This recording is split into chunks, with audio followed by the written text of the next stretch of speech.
Good evening, everyone. Welcome to February 21st, 2023 Revenue Budget Meeting. I'm going to call to order the special meeting of Woodstock City Council has been called for the purpose of consideration of the 2023 revenue budget. The meeting is for information and discussion purposes only. No action will be taken as a revenue budget approval is scheduled for the regular meeting of council on March 16th, 2023. This meeting is being live streamed to the city's YouTube channel, and a recording of this meeting will also be posted on the city's website following the meeting. An agenda of the meeting can be found on the agendas, meetings, and minutes page of the city's website. Are there any disclosures of conflict of interest? Seeing none. We will start off with opening remarks from David Creary, City of Woodstock CAO. Thank you, Your Worship. Tonight begins Council's in-depth review of the 2023 Revenue Fund budget. You'll hear tonight from a variety of departments providing presentations to Council outlining their accomplishments in 2022, their initiatives in 2023, and summaries of the major factors impacting their budget proposal to you for 2023. And with that, Your Worship, I think we should dive in. We get a long evening, so we will ask Mr. Crooks from Human Resources to come on up and we'll get started. We're going to ask tonight that staff make their presentations, and after that, then we'll go page by page, if that's okay with everyone as council as well. Okay, Mr. Crooks, thank you. Thank you, Your Worship. What I like to do initially, which I've done for quite a number of years now, is before I get into the human resources budget and our results and our requests, is give council a bit of a high level overview of some of the numbers you're going to see in all of our budgets. So to begin with, all of our wage groups, all of our unions, management, everyone has a council approved 2% wage increase for 2023. Our health benefit costs, that's our extended health dental, is going up by 6%. Now, some of the next rates I'm going to go through seem a little bit out there, but I want to give a bit of an explanation to them. At least I was explained to a non-finance person like me. But as an example, if you look at things like the WSIB rate, employment insurance, and CPP, they all have a percentage that's applied to them in terms of the percentage of wage that is paid. But also they have a cap. So when you change both the rate and the cap, you can actually end up with getting like a double impact. And also I'd want to mention for all of those, what we're looking at is the total difference between 2022 and 2023. So as an example, the 2% wage increase will affect all of them because the whole wage envelope will be higher. So as an example, I just want to use one of them. The WSIB rate is actually going up by 8.5%. But because the cap's also going up, that results in an overall budget impact of 17.7%, which is not inconsiderable. And very similar to some of the others, some of them, the rates have not gone up, but the overall salary envelope has increased. That's why the overall number will be higher on a number of those.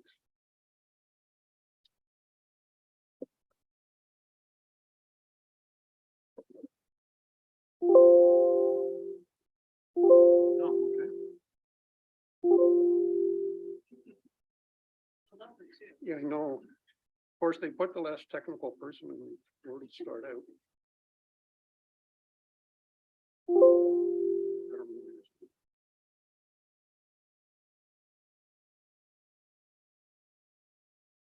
Oh, I see what happened. They went through it all. Okay, working now. So if we look at the 2022 results for the department, we were actually under budget by over $80,000. Now, a couple of the areas where we were higher were with recruitment and employee and labor relations. You know, a lot of that labor relation has to do with depending on what level of activity is happening at the time. Where we were under budget, one of the big ones is wages and benefits. And quite frankly, that's a combination of delay in hiring new positions, and also with the transition from, we now have an individual on maternity leave and bringing in someone on that maternity leave. So that freed up some wages there.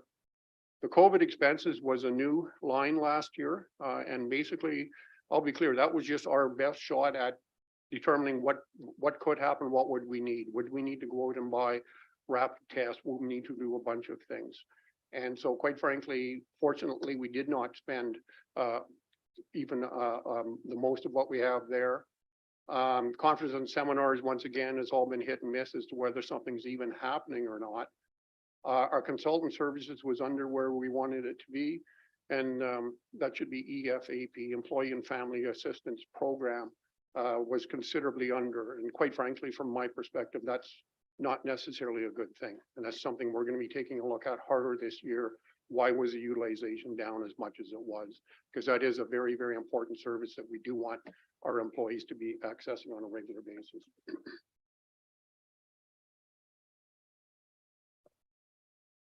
So if you look at what we're requesting in the revenue budget, and I always exclude long service, and just you know what long service is, those are the awards and pins that pins and watches we give to employees for length of service.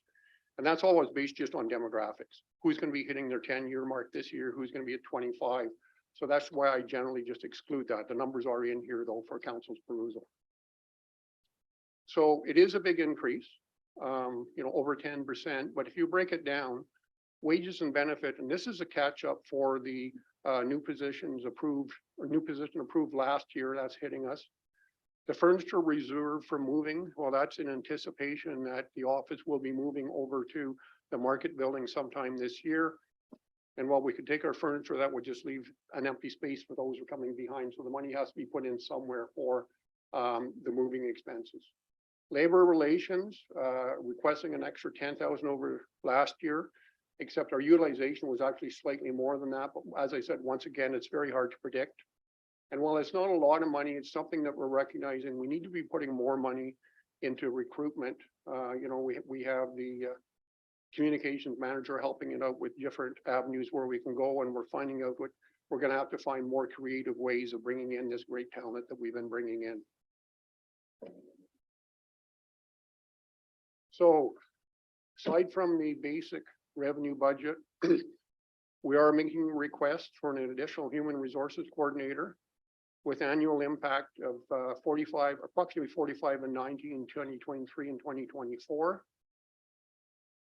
The last increase to the department, aside from safety, and by the way, we're very appreciative for council's approval of that last year, was about 15 years ago. Well, over 15 years, we've seen a big increase in the employees, number of services, the number of people that we're dealing with. That's our recruitment, our onboarding, our labor relations, management of WSIB and that sort of thing. And quite frankly, what we're finding is the complement of three of us, we're actually not just struggling. We're not able to keep up with everything we need to be doing. And one of the big things that concerns me is that some of the areas that we really do need to be doing more work on, just we don't have the resources to do it, is on our employee development, diversity and inclusion, and we need to be doing a lot more about mental wellness for our staff and our employees. And also, there's always external pressures that cause, extra resources to be required, depending. I think we had 3 different requests for developing policy last year from the provincial government. That's not likely to change anytime in the future. And that's that.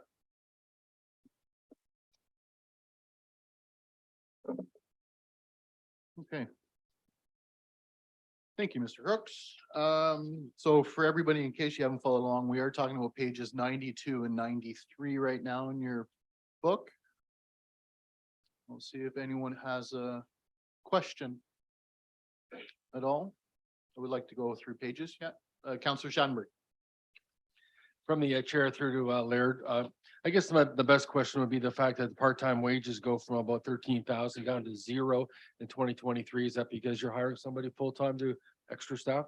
Through you, your worship, that's more a matter of the way we do accounting. The part-time wages was really for, prior to the full-time health and safety coordinator, is we had a summer co-op student. So that's where that budget line came from. And that now then does not exist because we will not be doing that in addition to the full-time health and safety coordinator.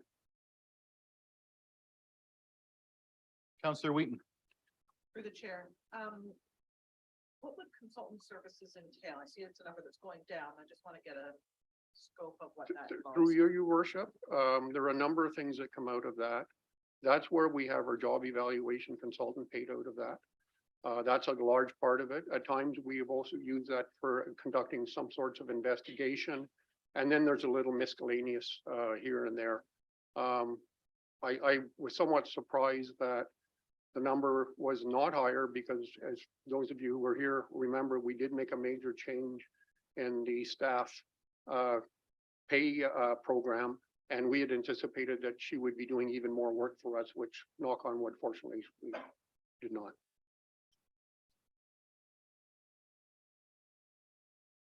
Anyone else? Any questions for human resources at all? Okay, I'm just kind of curious. We had the fire chief in here the other night talking about how many people apply for positions for him. I'm just curious. Do you anticipate having problems fulfilling the position, or do you expect to get a lot of applicants? I don't anticipate any issues with filling the position. Not solely based on that we're gonna have tons of applicants. There are good people out there that I'm sure would be interested.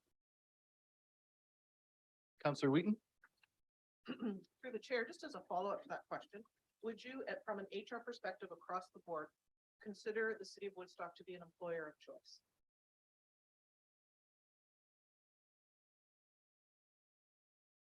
Through your worship, and I did want to pause to just, instead of arbitrarily saying yes, I think we would be. I think we would be not only within the community, but also, you know, when I compare to even the other municipalities, I think we offer more. We do. I personally believe that. I think we're a great place to work. You know, we have a great group of people. We have a great group of managers. And quite frankly, I'll be honest, and I've said this to a number of people, we've always had a council that's been very, very supportive of our staff. And that goes a long way. As a follow-up then, besides wages and compensation as a whole, are there other things that we can do to communicate to our employees that we value them, appreciate them, and want to keep them in the fold? Through your worship, the short answer is yes. And I think part of though what we have been discussing within my department is that there are a number of initiatives we really wish we could get working on. I know we've talked for a number of years and you know, some people have had experience when you do employee surveys, and I've always been reluctant with an employee survey because the survey itself is not really the issue. The issue is what do you do with that? And that is something that we have very seriously talked about. We'd love to be able to have the opportunity to do that and actually reach out and ask our employees, what would you like to see? But as I said, I'm very cautious that, you know, if there's silence, that's the worst thing you can do is ask that question.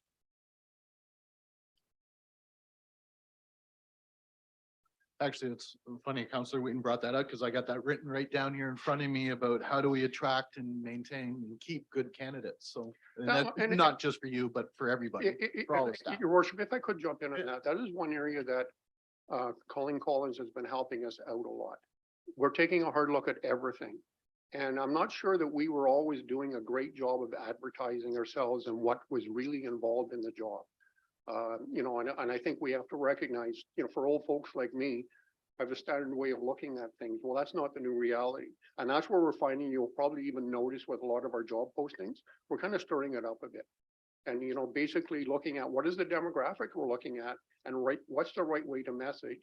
And that's one of the reasons we're looking at a small increase in the recruitment. Are there different venues we should be going to depending on what we're looking for? Totally agree. So thank you. If nobody else has any more questions. Larry, thank you very much. Thank you. Moving along, Mr. Connor, Brian Connors now going to take a look at quite a few Parks, Rec Administration, Parks. We're going to go through all of his section just for council to be aware. And then we'll circle back and go over page by page by each department, okay? Brian, please go ahead. Just hold this. I will say, starting on page 52, for those wondering. Okay.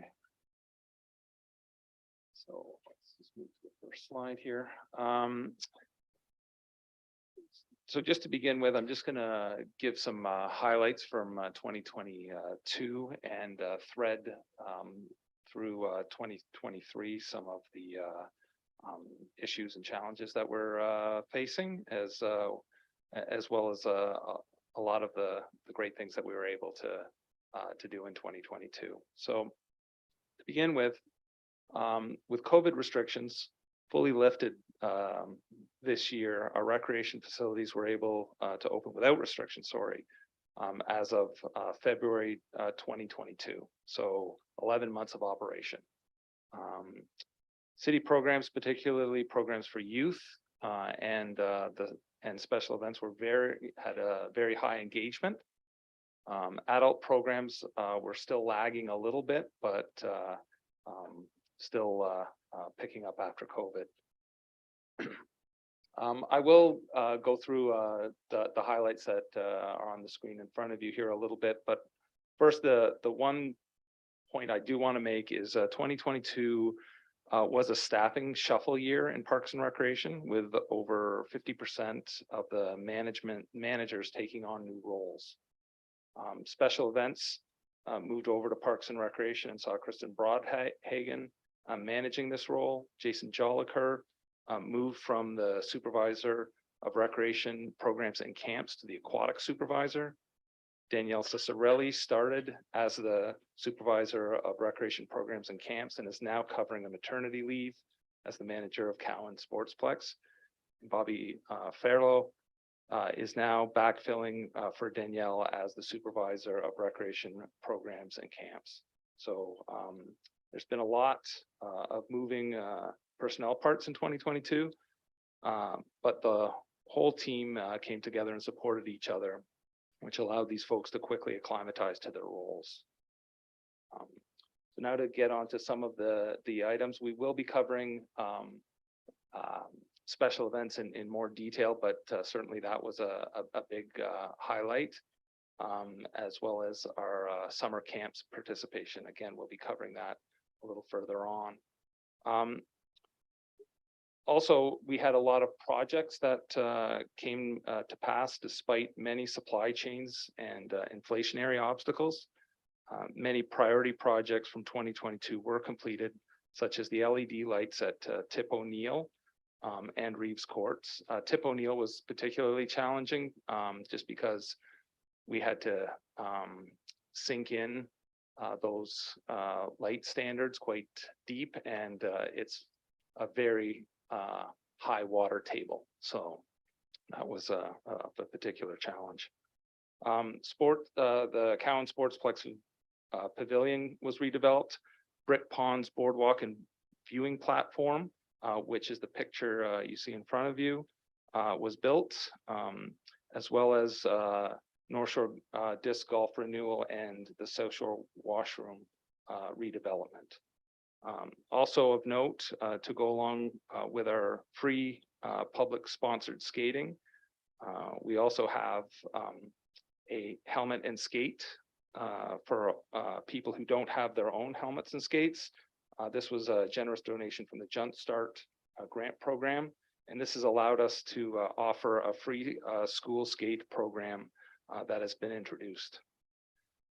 As far as headwinds, I did want to bring up the staffing shortage. And like many other businesses, we're finding the beginnings of it being difficult for the to staff in the part-time areas. We're not at the point where this is impacting programs to a major extent, but we certainly have moved from an employer who has choices to an employer who is searching for candidates. So we've kind of changed a little bit of how we're acting. This is in no way as bad as it is out there. When I speak to other directors of Parks and Recreation, we're quite fortunate in this area. But it does make me, it gives me pause. And when the Parks Department is going through 5 levels of interviews to make sure they fill all their students, that's what happened in 2022, when usually they're turning people away. it worries me. So that's a headwind. So moving on, I'm just going to talk about the parks metrics in this slide. There is one note. I have a error here on the 54 parks and parkettes is correct, but 866, it should be acres, not hectares. That's a lot of, I'd need a lot more staff if that was the case. So that those 54 parks and parkettes is what the parks maintains. They also have 9 trails with 21 kilometers. They deal with many sports fields and courts, acres of corridors and overpasses, and 12 stormwater management ponds.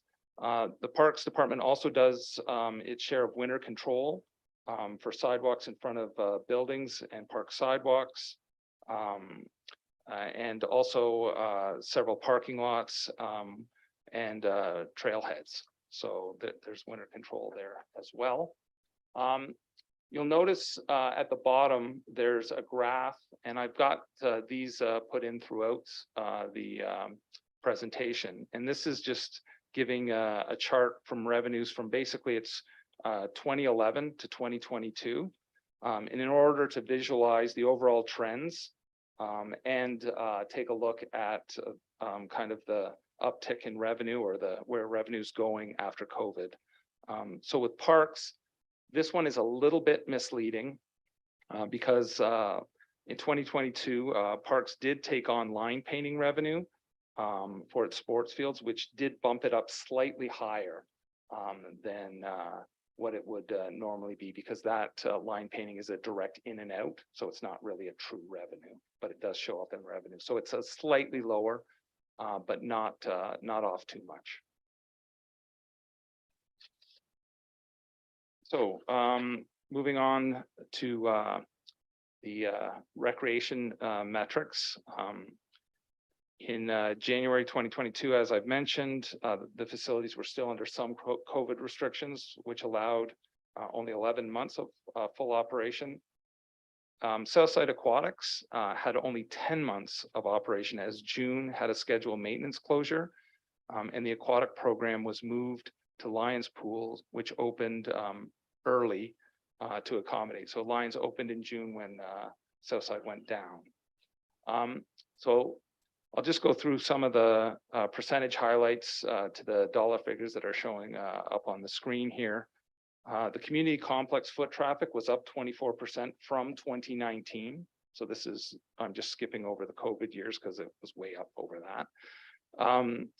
Youth ice rental is down 3.5 from 2019. Adult ice rental is down 9% from 2019. Southside Aquatics Center is down 12% from 2019 in lessons. Southside Aquatic Center public swim is down 11% in 2019, and Southside Aquatic rentals are down 17% from 2019. Lions pool revenue is up 129% from 2019, and this is again due to the closure for Southside Aquatic Center. And then you can see the revenue lines, they are starting to make their way back up. And I believe if we had a full June to go on, they'd be right at the same levels as we had in 2019 or a little bit higher. So recreation programs, recreation programs have increased by 32% since 2019. And Cowan Park Sportsplex field rentals decreased by 17.9%. This was not only due to the January restrictions, but also an indoor field user was not taking the regular time. So that marked the decrease. Cowan Park Sportsplex, the gym, however, had an increase by 51% from 2019. And we'll just keep moving on. Camps. Camps had a record year in terms of participation. Recreation revenue increased from 2019 was up by 71%, and there was over 1,000 registered for camps this summer. So we had a great year in camps in terms of both revenue and participation. So now I'm just going to turn your attention to the budget versus actuals from 2022. So this is broken out by divisions. So this chart outlines the 2022 budget to the 2022 actuals. The overall 2022 budget came in 8.3% on the positive side, helped by better than anticipated program revenue registrations and an exceptionally large student grant funding. Other notable variants are in the Parks Department, the street tree maintenance contract was 121K under due to a contractor business closing. So this is a good thing, I guess, for the budget, but a bad thing for where we stand in getting behind in our street tree maintenance. Parks vandalism cost almost doubled in what we hope is an after COVID spike and not a trend. The recreation programs, arenas, and Southside Aquatics all came in under budget due to higher than anticipated youth participation. Lions Pool was over budget as it was open 1 month earlier. Southside needed to be closed in June. Cowan Sportsplex was over budget due to the walking track numbers not returning to pre-COVID averages. And major indoor field user not returning to its rental time, and additional part-time coverages that were required because of a full-time illness, and several unanticipated repairs and maintenance, roof leaking, the lights needing repair and requiring a boom, and a fire system upgrade. Special event budgets also came in under budget this year, as we had fewer events a few events that did not take place, notably the Long Service Awards and the Sports Wall of Fame. Other events had talent that we weren't able to book, therefore some of the events had an under expenditure occur. For instance, the Teen Tour Band got double booked a couple times, so we weren't able to bring them in. While I'm on special events, I'm going to, I think a lot of you attended the special events, but in case you didn't, rather than having me drone on, I thought I would play this short video for folks, and then we'll get back into the events themselves.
Play it again. There we go.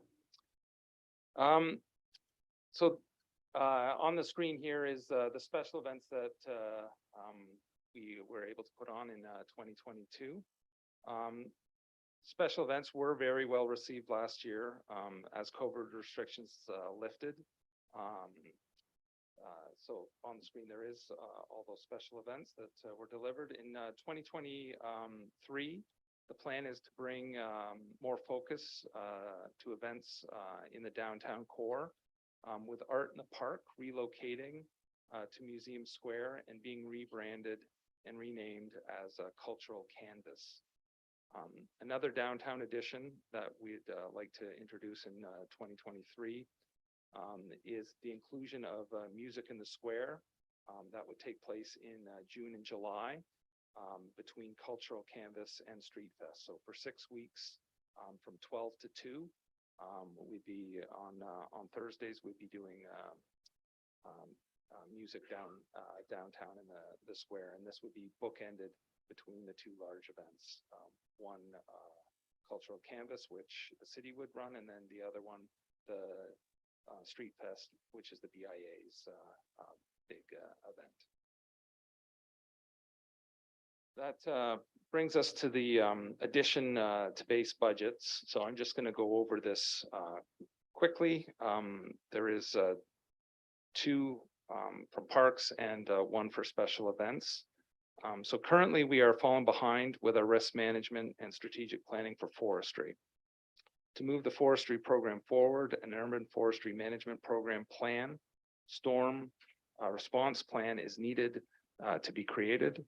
Updating existing canopy and management programs and more priority tree assessments are required, as well as the development of an invasive species management program. Parks management doesn't have the sufficient time to dedicate to this, as they have extremely full workloads managing 23.5 FTEs, capital contracts in both direct construction and contract management. Park planning and site plan reviews have all increased. This installation of a supervisor of forestry position will help the city to manage and track its substantial tree inventory, and will also help ensure with insurance claims and significant risk exposure. This position will also increase existing partnership opportunities, community outreach and education, environmental stewardship, which has been one of the city's priorities.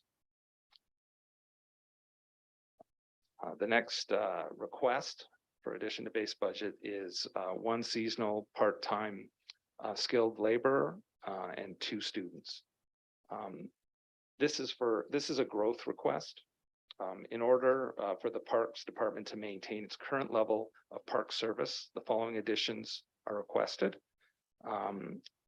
The reason we need these positions is there are 2 properties, the McWhinney Park, which is in the south part of the old golf course above Juliana, needs to be maintained by the city starting this spring. And the rest of the property is anticipated to need to be maintained by the city sometime this year. Together, both sections of this property make up as much acreage as Southside Park itself. So that's 64 acres. These positions would allow us to maintain the same level throughout the city and maintain that park acreage. The final request for council's consideration is 1 9-month assistant supervisor, special events. The need for this additional staffing support has been required for some time in special events division. With the growth of special events, this is anticipated to create even further need. The manager of special events is the only dedicated special events person in the division. However, the department has been heavily supported by the clerk to the mayor and the CAO, as well as many others who volunteer time outside of their existing roles to make sure that special events runs smoothly. In order to organize more events and larger events, this position has been requested. And with that, I would turn it over for questions. Thank you. From there, we're gonna just kind of go through each section if that's okay with council. We'll go to Parks and Recreation. We'll start on page 52. And again, we'll go through this section by section. So any particular questions on page 52 from council? Seeing none, go to 53 for Parks and Recreation. Sorry, just Parks. Oh, sorry, it's 53 to 58. So any questions on pages 53? Counselor Schoenberg? Yeah, from our chair through to Brian Connors. I noticed that the concession stand on page number 53 is essentially noted as being a zero revenue budget for 22 and once again for 23. Do you see a point at some point in time where the concession stand in Southside Park might be able to be tendered out, maybe to gain some revenue for the city? Your worship, through to the councillor's question. Yes, so far we don't have anyone that's come forward. We will tender this out. Last time we tendered it out, it was during COVID, and we didn't have any bidders. We think this year, hopefully, we will have some because now the restrictions are done and there'll be a lot more activity we're hoping, or people will want that. But since Southgate was unable to continue, we haven't had any bidders, although this year we've had some interest, some short conversations, so we're hoping to get something. And I might add, for those watching at home, that'll include Southside Park as well as Cowan baseball diamonds, or has that been decided yet? Well, I think the first step, probably the more attractive one right now, would be Southside as far as the number of people into the park, but we would look at Cowan probably later. I do know that the city camp program wants to grab some space there too, but if someone really wanted to make a go of that, we would certainly look at that request. Yes. That's for everybody watching at home, of course. So, you know. Any other questions from council on page 52? Counselor Lauder. Through the mayor to Mr. Connors. It's just wondering on the, excuse me, ball and soccer league rental fees is gone up, which is great. And is that, do you think that is after COVID, or is it just a lot more interest in it than there used to be? Your worship, through to the councillor's question. The fees have gone up. For youth, we're finding more usage. For adults, it's kind of at least last year kind of leveled off, but we're hoping it'll come back. This line, however, does have that $36,000. Quite a bit of the extra money is for that line painting, so that's where you see the in and out, and that's why you notice the large jump.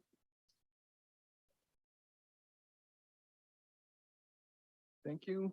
Any other questions on that? Then we'll move along to pages 54 and 55. Counselor Wheaton? Thank you, through the chair, to Mr. Connors.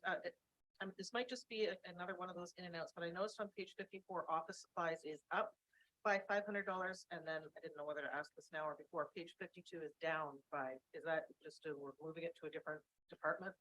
Your worship, through the councillor's question, yes, this is to streamline it a little bit, so it would just fall under one account. Okay, thank you. Any other questions on 54 and 55? Seeing none, we'll go to 56 and 57 and a little bit on 58. Let's do all three. Counselor Wheaton?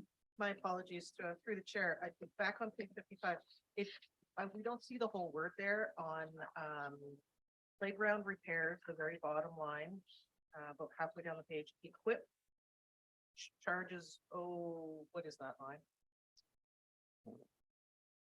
What Page 50, number, sorry, page- account number, Page Counselor 55, Wheaton? Yeah. 701-83135-0803. Your worship, through the councilor's questions, that is equipment change own. And that's really just for playground equipment repairs. Right.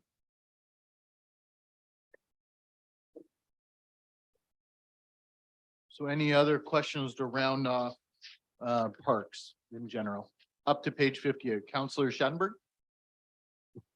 On page 57, Piddock maintenance agreement, I see that it's going up 14,000. I'm sure that's the contract with the Upper Thames River Conservation Authority, but can you explain that for why that would be going up 14,000?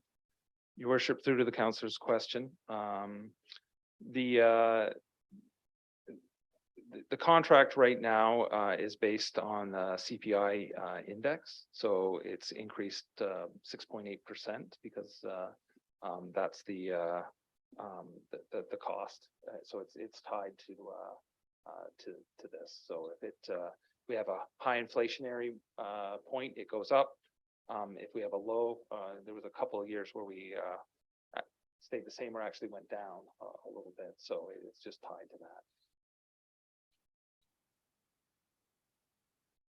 Continue, Counselor Shattenberg. Yeah, maybe just as a follow-up to that, Mr. Connors, that the idea that there's a Piddock maintenance agreement maybe just the Coles Notes version on that, because as well, people might sort of say, well, you've got all this grass to cut, but not necessarily does the city of Woodstock responsible for cutting all its grass, so to speak. Your worship, through to the councilor's question, yes, the agreement is between the city of Woodstock and the Upper Thames Conservation Authority. This agreement has that the city pays for capital renewal on the property, and the UTRCA maintain that property. So they do the maintenance and inspections, and we do the capital. And we also get the access. So before this, there was no access over the dam, and if people wanted to go to the North Shore, they'd have to pay $10, I think, to get in, or if they wanted to use the reservoir to put in a craft, they'd have to pay fees, and those are all gone now. And just as a quick aside, something like disc golf, you don't have to pay a user fee membership to be able to go into Piddock to play them disc golf. Now it's obviously free for people to go in there. It's that they use free park. Thank you. That was going to be my only question as well under that exact same one. So anybody else? Any questions to finish off parks? Okay, seeing none, we'll move along to recreation programs, pages 59 and 60. We'll do together. Counselor Leatherborough. Through your chair, just out of curiosity for myself and for anyone watching at home, could you just elaborate a little bit on the fair program and when it came to be? Any extra information would be great. Your worship, through to the councilor's question, the fair program came in, I believe, 5 years ago. I might be a year off one way or the other on that. And what the fair program is, it stands for fee assistance in recreation. It's also now a recreation and culture. So what it is that folks that fall below the LITCO standard, the low income cutoff standard, have access to funds where they can use for the year to get into either have their kids get into camps or swimming lessons, or if they're an adult themselves, get into programs both recreationally and culturally. So that's the program. It is that the money is put on their card, and it's because it's kept digitally. It goes away every year, but people can certainly apply at year over year for that if they still are in that situation. Counselor Lauder. Were you Oh, gonna- unless you have something else, Councilor Leatherwell. Okay, Councilor Lauder, sorry. Um, uh, Through to Mr. Connors. So just going on from there, I noticed there wasn't much has been spent this year or last year. And so is it maybe not well advertised, or how does it people get to know about this? And is it us that puts the money on it, or is it the county we give the money? So now, when it started, was that money not given to the county to let them, or they knew about this? Your worship, through the councilor's question, this is city money, not county, and it's coming from the slot machines. So that's kind of where it's coming from. The reason why 2022, I believe, is low is we had a lot of partners that would push this when they were dealing with people that had kind of economic insecurities issues. So they would speak to them about, oh, this is another thing you can access. And we got that. I think after COVID, a lot of those people who knew about this program might have changed jobs or went, so we're going to, this year, if this budget passes, we're going to make sure that we make the rounds and make sure everyone knows about this, because that was a big avenue for people to kind of be told kind of almost on a one-on-one basis that this is a program you can access, and then go right to the city and we'll take care of the rest. And then they would come right to the city for this? Yes, this program we're trying to make as barrier-free as we can. We obviously have to make sure that everyone's going through the proper step, but once that occurs, then you can use this fund for anything in recreation and culture. I may just add something to add on to that quickly. Have we ever hit the limits? Have we ever got to that point yet with this? I don't recall. Your worship, through to your question, yes, we came right up against the limit, and council did increase the amount. One of the drawbacks to this too is if a lot of people access this program, they get a certain amount of funds based on how large their family is. And if they use that fund, that's great. If they use part of that fund, we still have to count it as it's being used, because we don't know when. And so we have had times where we've had to actually contact people near the end saying, are you going to use it all? Otherwise, can we claw back and give it to someone who wants to access it, right? So that was that kind of that does take place sometime. It hasn't recently because we haven't bumped right up against the limit, but we have had to do that in the past. Yes. Thank you. Councillor Wheaton, thank you. Through the chair, I'm not sure if this is a question for you or for finance. In 2022, then budgeted for 30,000, but didn't utilize all of that. Does that go into the underspent, go into a reserve? Your worship, through to the councillor's question, the money actually is coming out of the reserve, so we only bring it out if we need it. Otherwise, it stays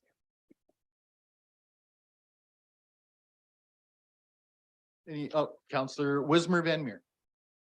Through the chair to Mr. Connors. And just to clarify, I know that we actually had this conversation just in the last couple of weeks. I had a resident reach out to me about fees for the walking track. And this is not just to family or youth oriented programming. This is across the board.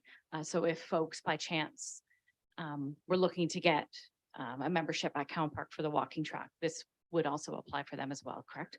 Your worship, through the councillor's question, that is correct. That's good. Thank you for that. Any other questions at all? Okay, seeing none, we'll move along to arenas. Pages 61 and 62 right now. Any questions?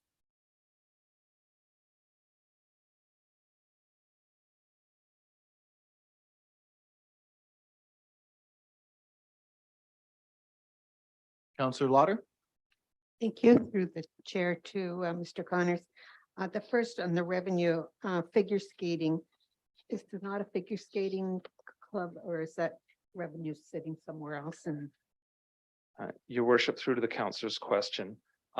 We do have groups that kind of toggle between the Civic Center and the Reeves Community Complex. So you'll probably notice them there. But they do tend to move back and forth as far as the schedule goes.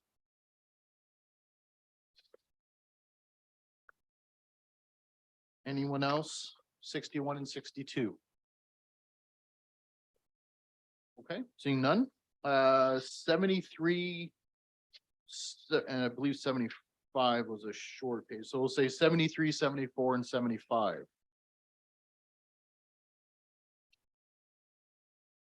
Yeah, we'll take that whole section. 73 to 75. Nope, no, we're skipping over to 73 and 75 right now under arenas. Yeah, sorry. Yes. We're just split up in the book there, so.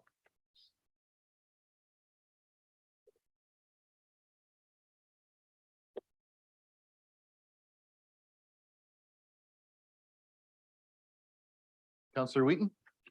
Yes, I just had highlighted through the chair on page 74 that electricity and heat for the Southwood Arena seems to be up fairly significantly. Is that a normal increase, or is that a inflation increase? Is that? Your worship, through to the counselor's question, that would be an inflation increase. Our pools and our arenas are have very large energy footprints.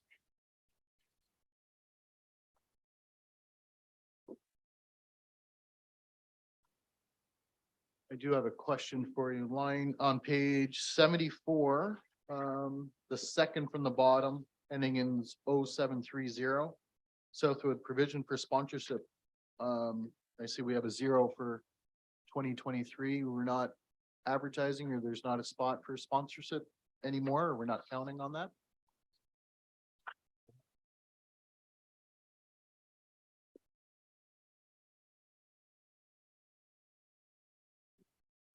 Do have your worship, sorry, we do have a spot for sponsorship, but oh, yes.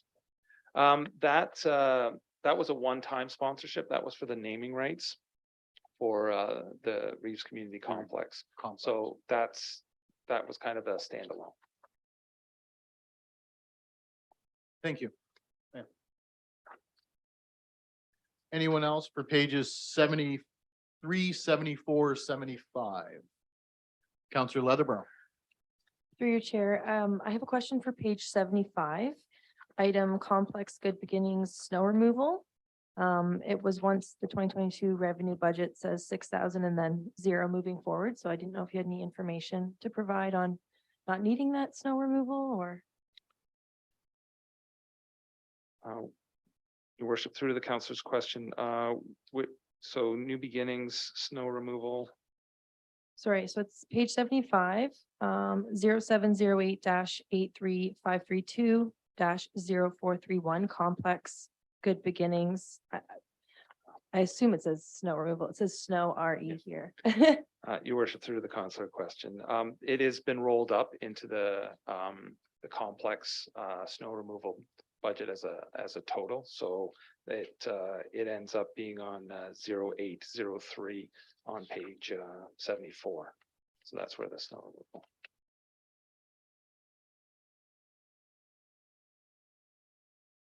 Any other questions for arenas at all before we move along to camps?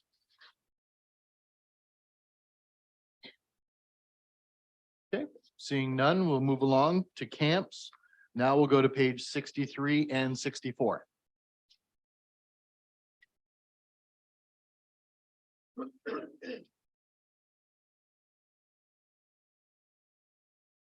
Questions of council. Counselor Lauder. thank you. Through to Mr. Connors. On the camps transportation, which is the third one from the bottom on page 63, 037A. There's quite an increase. What does that transportation entail? Is that the buses or? Your worship, through to the counselor's question, that is busing. It went up a staggering amount this year, and we don't anticipate that to change. And that is one of the highlights for the kids, is to do some day trips when they're in camps. So that cost is in this budget here. Counselor Wheaton?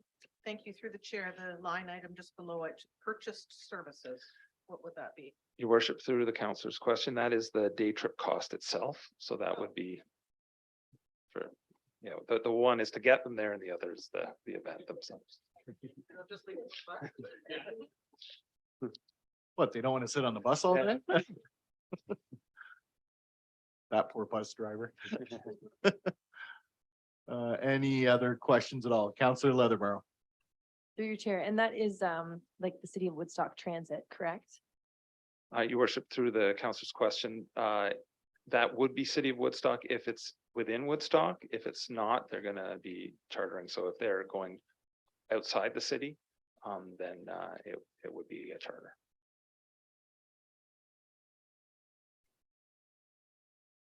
I guess in general, it looks like we're kind of planning on things being as popular as they were last year. At this point, according to this. Yes, your worship, according to the budget, we are looking at an increase in the camp participation.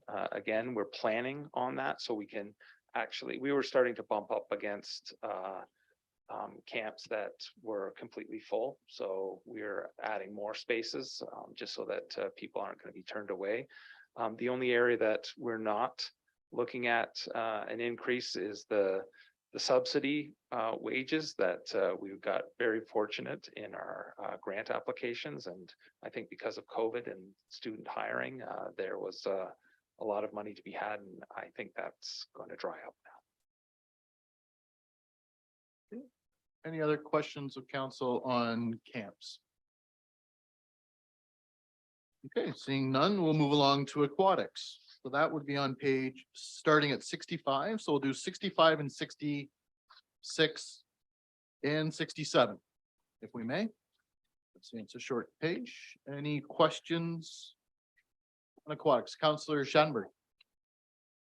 Yeah, thanks through to Mr. Connors. I noticed the vacation pay was significantly up over what was expected or projected for 2022, but you've gone right back down to 18,820 for 2023. Is there a reason for the spike being so high in last year? Your worship, A vacation pay section, yeah. yes. Your worship, through to the councilor's question, I'm not really certain of this. I think our treasurer might have more information for that line. Your worship, through to the councilor's question, it's basically the way that our time card system records hours in total. When we summarize the actual to the budget, it will be fine, but it's just the way it includes staff pay and also vacation pay for all the part-time staff and some of the full-time staff. Did you hear that okay? Yeah. Yeah, okay. Any other questions? Counselor Wheaton?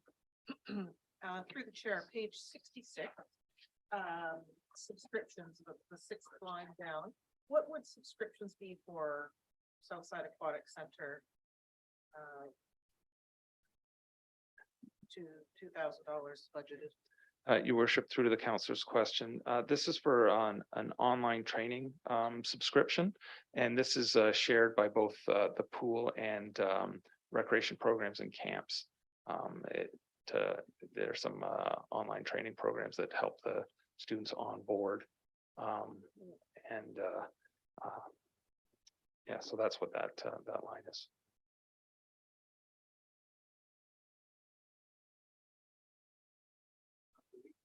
Thank you very much. Through the chair, to Mr. Connors, instruction resources seem to have gone up significantly for aquatics. Is that an inflationary cost? Is that a cost of paper? Is that a cost of? Your worship, through to the councilor's question, instructional resources, that would be the cost of, as we're running more and more people through programs, there's resource and certification fees that all increase. So this would be manuals and that type of thing that actually has a cost. So it goes up as our numbers go up. So it's about volume? Yes.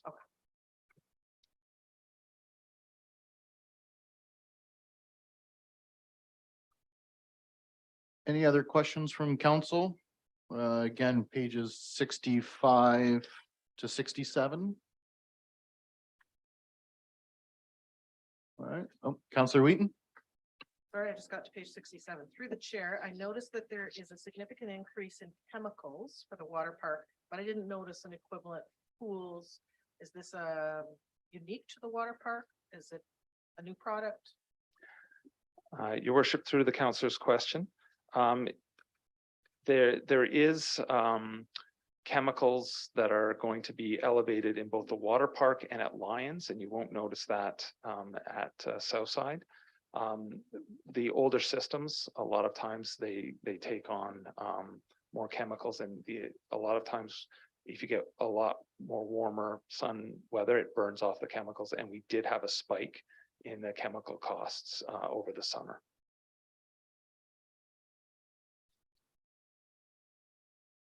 Thank you. Any other questions up to page 67? Not, then we'll just move along 68 and 69 to finish off aquatics.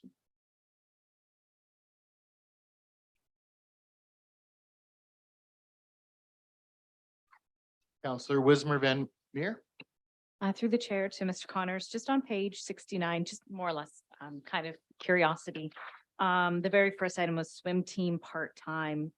Was that just a one-time, like, just questioning what a part-time swim team is? I guess I'm a bit confused. Your worship, through to the councillor's question.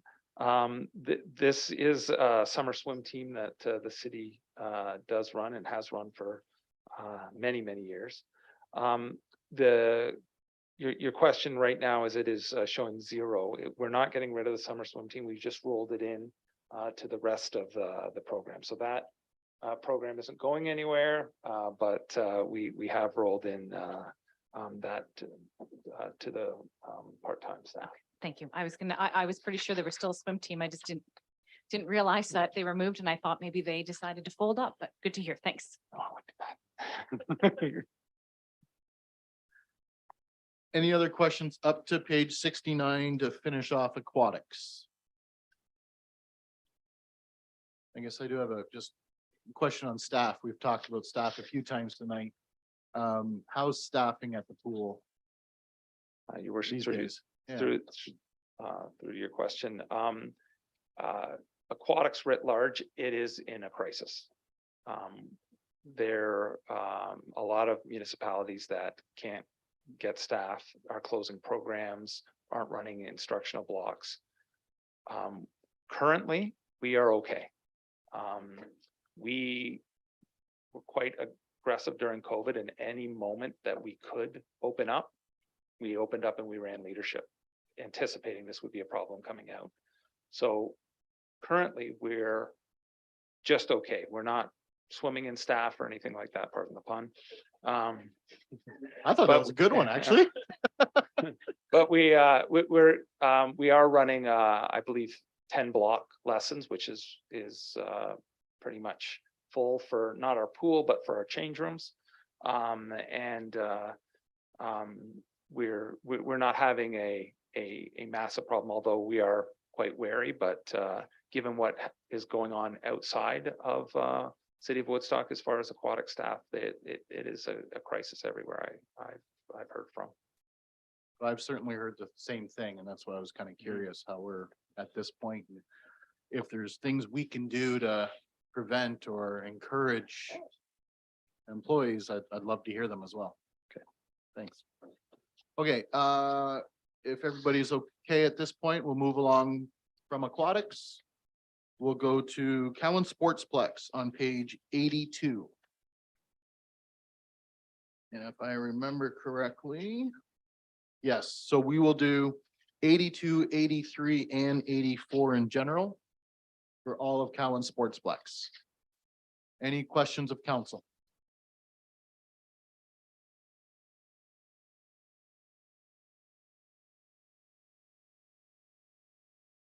Sorry, Councillor Wheaton? Thank you. Through the chair, on page 82, repairs and maintenance, obviously significantly higher than budgeted in 2022. And accounting for some significant increases in, are there some known issues? Your worship, through to the councillor's question. There are some ongoing issues with the building itself, but we were looking at increases in light repairs when we have that building has some unique light placements over the field and gym. So when you have to go change a burned out light, you need a genie lift, and those things we have to rent and they're expensive. So it's not like a quick turnaround. So that was part of the cost. We also have a fire system repair that was required, and that was part of the cost as well. And we do have a lift in the building that sometimes needs not just ongoing but emergency repair.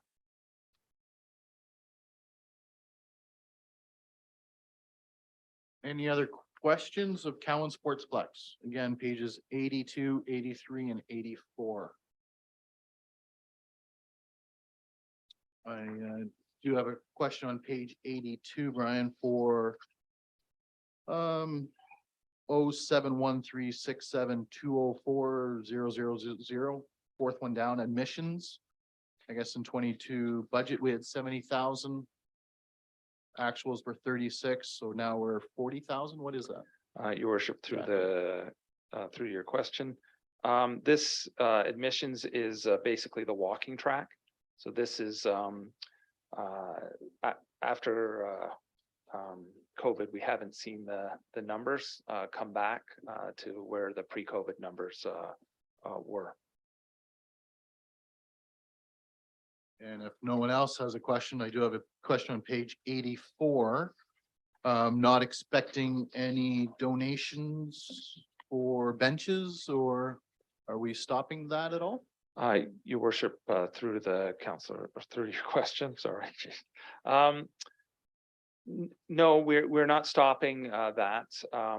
We certainly have benches that are ready to go in that we can take donations for, but with donations, we don't want to subscribe a number. If we get the funds, that is great, but we don't subscribe.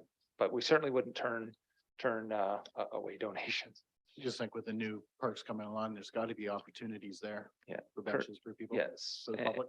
And currently we do have a lot of benches that we are putting in and that are already in that can be plaqued right now. So. Do you mind telling the public that's watching right now, if you remember offhand what the cost is? Oh, I don't remember offhand. It's 2,000. Is it 2,200? 2,320. There you go. Wow. See, when you have the right staff. The right staff All behind right it, they there. know the numbers, right? Thank you. So anybody at home wants their name on a bench? Yep. Please get in contact with the city. Yep. Any other questions at all? For Cowan Sportsplex, we're not quite done, Brian. Yeah, we'll let you have a seat soon. Okay, seeing none, we will move along to special events. 2023, so we're talking about pages 100, and I think I wanted to go over this a little bit more. Just remind myself, sorry. Yeah, so if we go over page 100 and 101 for right now, to break it down a little bit. Any questions of council? Councillor Leatherburn. Through your chair, on page 100, it's the second item, second from the bottom on page 100, special events, clothing and uniforms. In this proposed budget, it says 3,000. Just wanted to know some more information about that. Your worship, through the councillor's question. This is to put shirts and different things on our volunteers so that they're clear when there's, when we do have large events, these are the people to speak to that if you have information or if you need to be directed in any way, shape or form.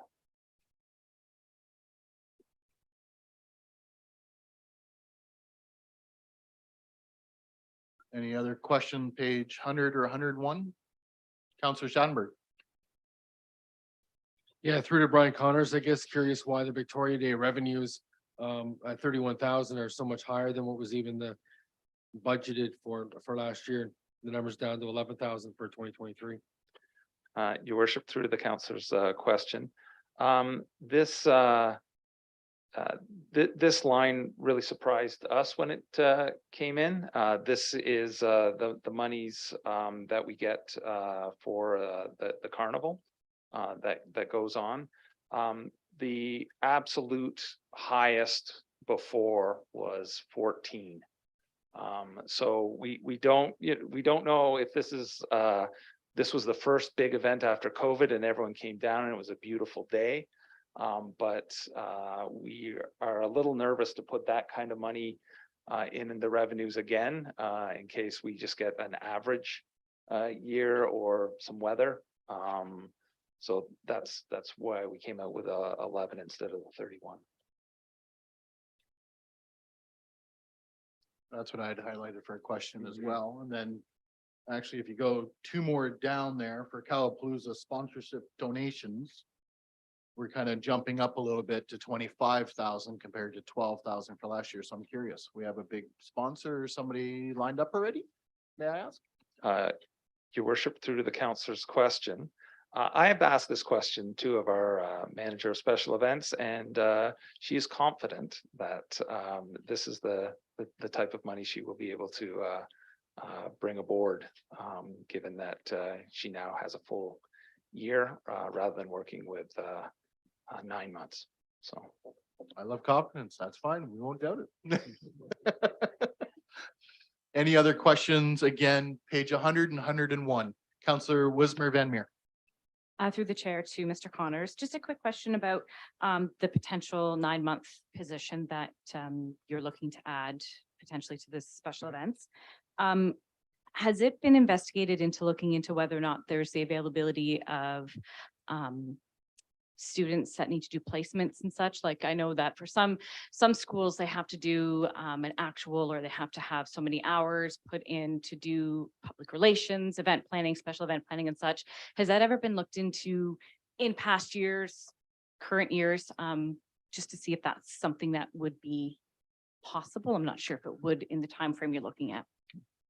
Your worship, through the councillor's question, what this position, how it differs is this is more of a management position. This is not only looking at help on the ground during the event, but this is also looking at like vendor management, also helping so that there's some policies and procedures around this, coordinating volunteers.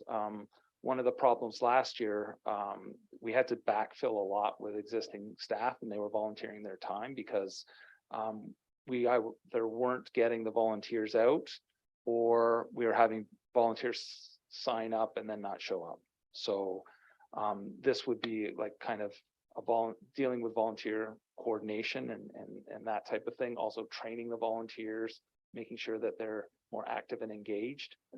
So the decision was made, instead of looking at a student position, that this would be more of a administrative management piece.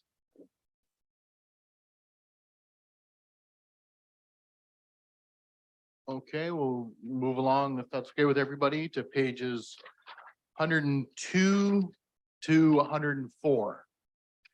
So again, 102, 103, and 104. Before we let Mr. Connors have a seat. We can keep this going for hours if you like. Councillor Lauder. Through the chair to Mr. Connors, on the Calapalooza purchase services, which is on page 102, and it's 0393, and it's went from 30,000 to 50,000. Just what is purchase services in this case? Worship, through to the councillor's question. Purchase services is what's in that account is staging, production, police and security. We used to get the police just coming, and now the police last year cost over 10,000. So I know it's brown money a bit, but we have to show it going out, and our security, we needed security for overnight and that, so that was an upped cost. So basically the increase here is almost, it is quite heavily on the those two pieces. If I can just add on to that, then I'm going to assume the same scenario for Canada Day, purchase services and everything else, kind of along those same lines. Your worship, through your question, yes, that there is more security. The police, I don't believe, had as like the Cowpalooza is a bigger event, so Sure, of course. obviously the need for more police is required. There's also in this there's also some kid zone events and attractions that were also in the Canada Day line here. Oh, so, okay, Yeah. I understand. Thank you. Yeah. Anyone else for pages 102, 103, 104? Counselor Schadenberg. Maybe just a comment I can make is I noticed in 2022, there was 0 down for the Sports Wall of Fame ceremony. Unfortunately, it was postponed one more time due to COVID, but we do have a tentative date for 2023. So there is a line for the Sports Wall of Fame ceremony for this year. Definitely fingers crossed on that one. Deserve it. Yeah. Last call for pages 102, 103, 104 to finish off special events.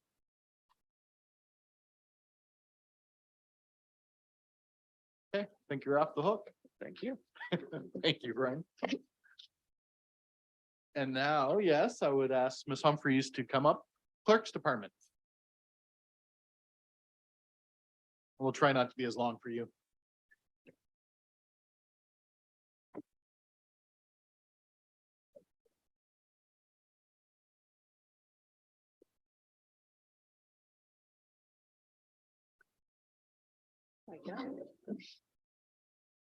So Hey. for everybody's boat or books, starting on page 111.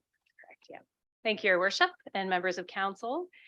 It's my pleasure to present you with the Clerk's Department 2023 Revenue Fund Budget.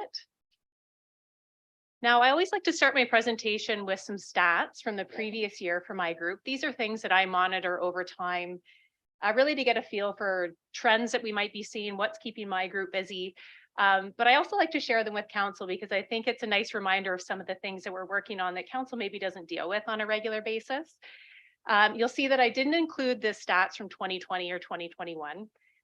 Things like marriages weren't taking or weren't happening quite as much. So we saw a lot of dips in numbers or increases in numbers in other areas, which really are anomalies. So those numbers were nice to have when we were in those years to see what the impact of the pandemic was. But when we're looking at it over time, it really skews the data. So I've left those out in this case. But as was mentioned in previous presentations, we did still see some shutdowns in early 2022. So really what we're looking at here with the 2022 numbers is how we're bouncing back. And then I think it'll be interesting again for 2023 to see if we fully come back to where we were pre-pandemic. So we did 50 marriage ceremonies. We continued to be a popular wedding destination of choice for the citizens of Woodstock, right here in this room. Those numbers were down partially because we were still in some lockdowns with restrictions, but also unfortunately, we had to suspend this service provided by the Clerk's Department in the fall of 2022. It was coupled by the fact that we had some fairly severe staffing shortages unexpectedly, and we had to run a municipal election on top of that. So some of our sort of non-essential services had to be suspended for a number of months because we just did not have the resources. I can see though already in 2023 that we're continuing to be a popular wedding destination. We actually had to move all the flowers out for this meeting. So I'm confident that in 2023 we'll see those numbers come back full force. Marriage licenses has leveled out. Of course, we saw a drop in that quite significantly during the pandemic and early 2022. So we were very busy in the last number of months getting people caught up for all those weddings that were canceled and have been rescheduled. One of the not so fun parts of our job, but necessary, is that we issue death certificates and burial permits. We saw a significant increase in this area in 2022. Some of that is, of course, we're a growing city, but at a 20% increase, this is something that we'll keep an eye on over time to see if this trend continues. Lottery licenses, we had 49. They are bouncing back slowly. Of course, things like raffles and bingos and things like that weren't going on during the pandemic. So we're seeing a lot of our nonprofit organizations start to pick this up again. Business licenses has rebounded. We issued 140 last year. Liquor licenses is coming back as well. So we issued 7 new ones, and you'll see in brackets there 10. What that number is for our temporary pop-up patio program that the province approved through AGCO through the pandemic. Spoiler alert, you will see a report on the next council agenda talking about that pop-up patio program. I don't want to take out economic development's thunder away, but those are also licenses that we're issuing to those folks. Zone change notices, as council is aware, the planning department at the County of Oxford provides planning services for us, but the clerk's department is heavily involved in the administration function of that. So not only the agendas that you receive for planning, as well as committee of adjustment, but there's a number of statutory requirements that we have to do. So for example, when a zone change is approved or not approved by council, we're required to send notification to certain groups. And you can see we're seeing a substantial increase in these numbers over the course of the last number of years. So we've doubled those since 2019. I'm sure if our friends from the planning department were here, they could tell you that development in the city of Woodstock is booming and they are very busy. So that reflects on us as well and increases our workloads. Minor variance has leveled off. That's one of the ones, if we did have the pandemic numbers up, we saw a significant increase in this area over the pandemic. People were building fences and decks and sheds and things while they were home. So we saw quite a significant increase in the number of applications there, but that seems to have got back to normal levels. Another area where we're seeing very significant increases is in our freedom of information requests. We think this is twofold, and you can see it's almost tripled. And actually from the time, which is previous to this, the numbers on this screen, when I was a deputy clerk, there was a year I did 5. And our current deputy clerk did 44 last year. And these are very labor intensive applications. So really what we're seeing is most of them are through the building department. So it's also creating additional workload for our building department. You'll hear about that, I'm sure, from Mr. DeHaan on Thursday night. But it's really a lot of people moving into the city, buying new properties, and then looking to get that building file information about their property. So whether it's building permits or drawings, things like that. So most of them are fairly standard. But it is labor intensive, not only for us, but the building folks. Paratransit applications. So our group helps with the administration of that for the transit department. And as transit is bouncing back, we're seeing those applications come back. So people are coming back to paratransit as well. Commissioners of oath, we went down to 345. That was one of those services that we suspended this past fall because we didn't have the resources at the counter to help with that. So we expect to see that bounce back for 2023.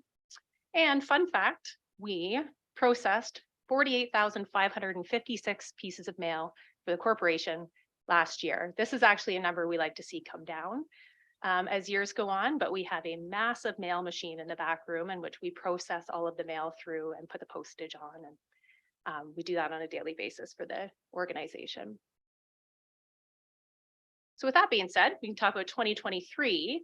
I'll just back away from the slide for a second. I always say coming into an election year and going out of an election year, our budget looks a little bit funny because we have, percentage-wise anyways, a fairly substantial expense that gets added in that's once every 4 years. It's not an annual thing. So you see this sort of peak and valley with respect to transferring from reserves and then having associated cost. So really, if you take that part out of it, the clerk's department has a very status quo budget for this year. Really, the story of our budget is the general liability insurance. Unfortunately, this is not the first year I have stood here and told our council that we're looking at a substantial increase to our insurance rates. With that being said, we have a general liability increase of 12%, which, believe it or not, is a good news story. Many municipalities are seeing substantial increases in this area, and it's driven by what's called a hard market in insurance. And it tends to be cyclical. They usually fall in about a 5-year cycle, but that's being driven by natural disaster claims from municipalities, not only in our area, but across Ontario and Canada. So as our climate is changing, we're seeing different weather patterns, and our insurance companies are seeing more and more claims. So as they're paying out more claims, they of course then have to get that back in more premium. So it's sort of spread out across the board. Again, 12% being a low number. We also have a 15% increase in auto and transit premiums. So that's actually not included in my budget. That's sort of sprinkled throughout the budget in the departments that have those vehicles, as well as in transit. But that is part of the overall insurance and risk management program of the clerk's department. So I wanted to mention that here. So the overall increase across the board is 13.3%. Again, difficult pill to swallow, but actually a good news story. And actually specifically with our transit premiums, as an example, our insurer has often said in the last couple of years to me that they use Woodstock as the example to their other municipalities of how to manage risk in your claims to keep those increases low. So 15% is considered the base increase for municipalities this year. So hopefully I won't have to keep saying this year over year, but this is an ongoing issue in the insurance industry. So really, again, the story of our 2023 increase is that insurance. So there's a couple of things in here. If you remove, there's some grants that we had over COVID for software. There's a sale of property line, which in this case is mostly the sale of 97 Mill Street. That's actually going to be removed from the clerk's department budget. It doesn't have much to do with our group. I'm happy to look great by bringing in almost $400,000 in revenue, but I really didn't do anything for that, nor did anyone in my group. So that's going to be moved, and Ms. Campbell is going to talk about that in her presentation later. So I won't steal her thunder there. But if you take that out, as well as the election, our increase in expenditures is $133,310.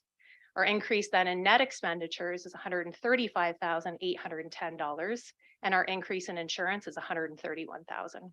So this really is the insurance show, realistically. And with that being said, Your Worship, I'd be happy to answer any questions.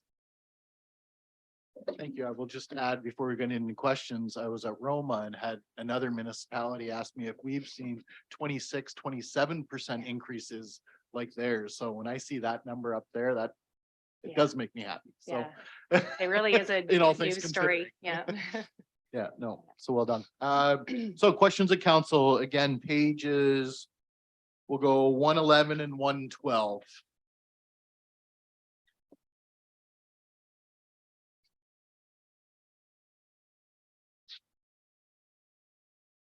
All right, Councillor Wheaton? It isn't a specific budget line item, but through the chair, you talked about mail. Is there an option, or are any municipalities moving to electronic tax bills? Or is there a requirement that it be sent out by mail? Your Worship, through to Councillor Wheaton, and I'll ask Ms. Campbell to correct me if I'm wrong, but that is an option under the Municipal Act now. But I believe you have to sign up for it, correct? She's nodding, so. Mhm. For those watching at home. Yeah. Any other questions? I'm just wondering from a cost saving perspective, if we put the effort into transitioning people into online now, will it have a long-term staffing impact and cost of stamps impact?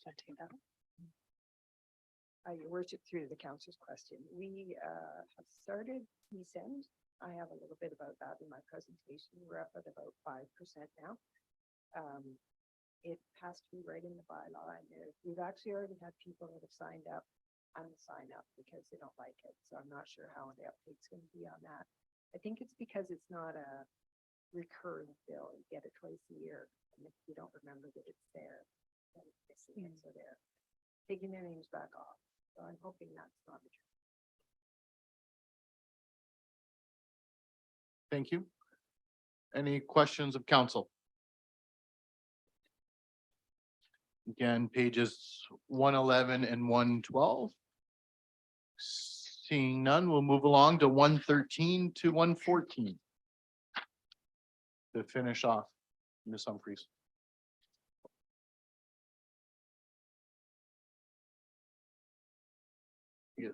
Counselor Wismer Van Meer.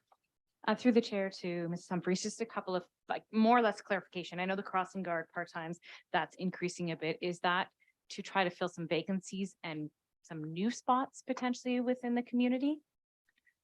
Your worship, through to Councillor Wismer Van Meer. Unfortunately, no. We've planned for a standardized program. There is some further information coming for council with respect to the warrants that we talked about. But actually what happened last year is by the time we got to this time of year, we already knew that we had school shutdowns. So we were able to go in and pull that 2022 budget back.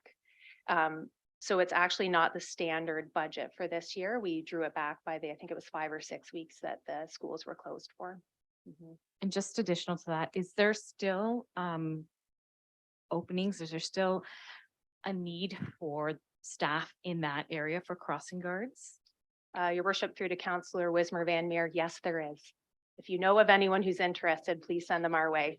We'd be happy to interview them. And I know we heard a little bit tonight about some recruitment issues, so similar situation with the crossing guard program. So if you're watching at home, people, please, just think of the kids. Think of the kids. Any more for Ms. Humphries at all under the clerk's department? Thank Okay. you. Thank you. And next, somebody that has no staffing issues whatsoever. Apparently. No. Sorry, chief, yeah. Chief Slager. My for the issues fire lie department, of elsewhere, course. so Yeah. yeah, we'll leave it at that. Page 49 and 50 for everybody that's following along. Thank you Chief, very all much, your yours. Thank worship. you. Members of council, good to see you all again. Feels just a few days ago.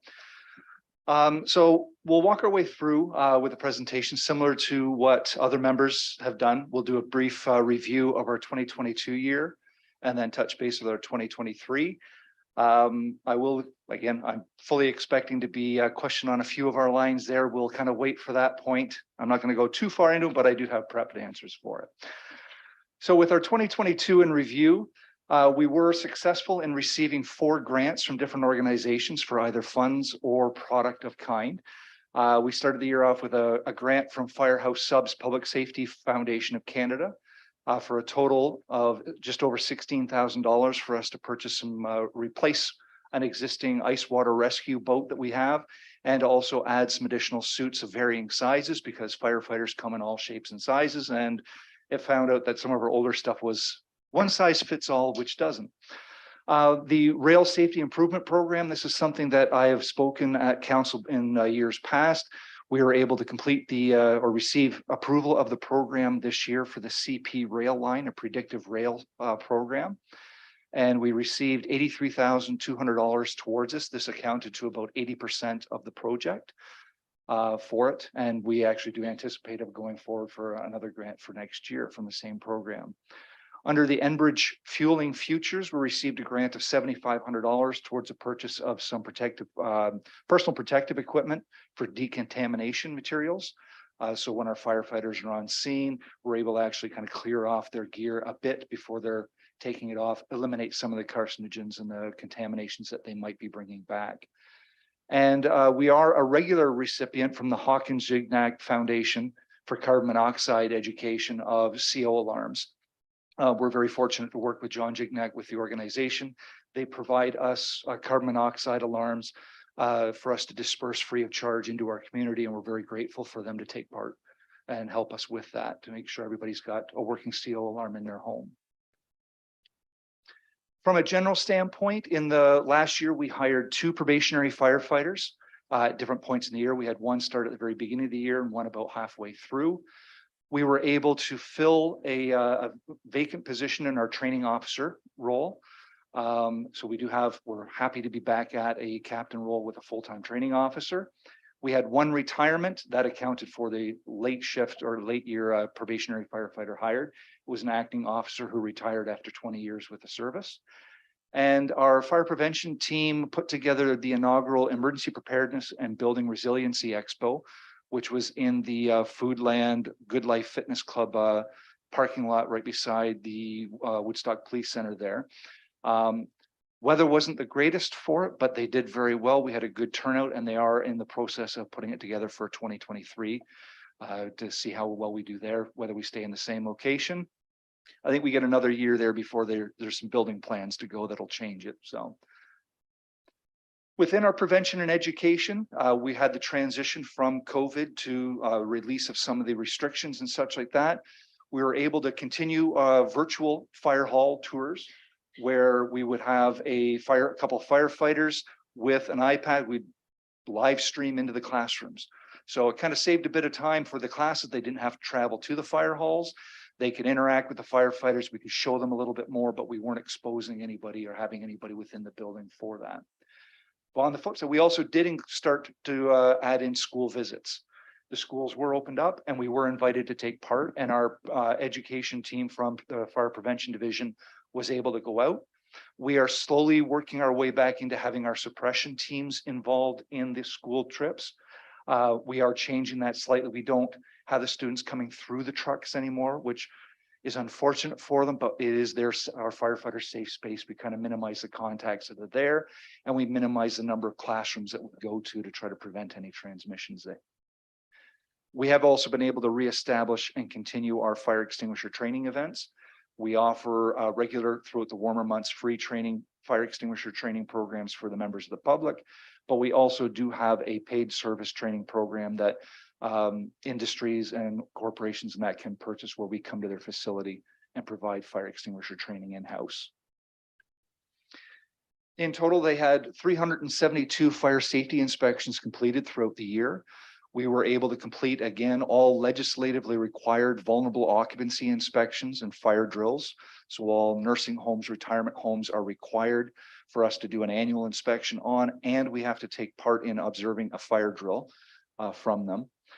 There were 10 fire investigations performed by our fire prevention team investigators. Our fire suppression teams can do an investigation of some smaller scale fires, but if it reaches a threshold where it's beyond their capabilities, they call in one of our fire prevention inspectors to come and do that. One of those 10, we did have the Office of the Fire Marshal take part for an investigation. Office of the Fire Marshal generally comes in again when the threshold hits large scale loss, fatality, or an explosion. We notify them and they take part in the investigation there. We did unfortunately have one fatality last year. Incident responses, we'll kind of just go through this rather quickly. Some of the data has been available regularly through our fire service advisory council meetings from the previous year. I do have the 2021 totals in brackets after the numbers for comparisons. So our fire related responses, where there's an actual fire or a no loss fire, we had 219 responses last year. False alarm responses. Now these numbers are slightly different if you're looking from the presentation I did last week, in that the false alarm, we include the CO false alarms, whereas last week we were talking about just fire calls. So with including both our CO and our fire alarm false responses, we had 366. Public hazard responses, 77. Rescue responses, this will include MVC, motor vehicle collisions and such, 296. Our medical responses, 453. We were able to return to our pre-COVID levels as response midway through 2022, and we're at that full for 2023. And then assisting other agencies or responses canceled, we had 80 of them. So in total, we had 1,491 incident responses called in, an increase from the previous year by just over 200. Moving into the 2023 budget. When we look at kind of a year over year, we do have the numbers that are set there. And I do like to point out the asterisk for 2022. When we did the presentation for 2022's budget at this time, we were in the midst of a contract negotiation. So the firefighters had not had a settlement set at that point. It happened in April. I believe the contract was brought forward, or the collective agreement was brought forward to council for approval. So those numbers there are what were presented at the 2021 wage rates. So there will be a bit of a difference there as what you look at. So you are seeing some increases when we look across, 5.7% increase with our regular wages. This comes into play with our standard increase for our collective agreements and staffing levels as they progress through for some of our newer staff rank changes and such like that. Overtime has the most significant increase that we have here. And we'll have further discussions, I'm sure, when we get to the line by line on this from our 2022 actuals. But we are seeing some challenges with respect to coverage, having the minimum staffing firefighter due to illnesses and unscheduled leaves with respect to that. So we do have a 57% increase to up to $220,000. On-call pay was increased 7%. That is a contract negotiate or a contract obligation. Statutory holiday pay. This is a percentage based on the vacation or lieu day pay that the firefighters are given in lieu of working for, or they work for it. They have the option of being able to use these as days off or be paid for them in November. And then the remainder are all benefit pay or amounts that are calculated through with the assistance of Treasury. Overall with the budget, so the wage and benefits, the totals there, many of that are areas that I don't have control over. They are contractual obligations and set up with respect to that. A 7% overall increase from the 2022 ask. Supplies, repairs, and maintenance, when we group in the requests we have from 2023, we have a 12.7% increase. Again, we're seeing many of these have been coming through, and I'll detail a little bit more that are cost of business expenses and rate increases there. Overall, with our dispatch, emergency preparedness program, and reserve budgets, we have an increase of 225,000 or almost 43%. That we will touch base on is exclusively for one reserve account. So we're seeing overall a 9.4% increase from our 2022 asks with respect to the budgets pre-sundry. We do not make widgets that we can sell. Unfortunately, we don't create that. We have seen some our funding increase as or money that's able to come through processing of file searches, investigation reports, and such like that. We do have some bylaws that generate some form of income for false fire alarm responses. And we do have, we are compensated by the Ministry of Transportation for responses on the Highway 401. And that would all kind of fall into there. So again, we always kind of target around $10,000 because it's an ebb and flow sort of thing. We don't have a way of being able to really hit it. So when we final it, we're looking at just over a $10 million, $383,000 budget, which sits at about 15.2% of the tax levy that is being put forward for this year. Now, when we get into the specifics of the base budget, to kind of go where all those numbers are, I have kind of grouped some things together based on the account numbers that are here. These were able to kind of associate that the gross are connected with the cost of business increase. We have seen some significant jumps within the fire service.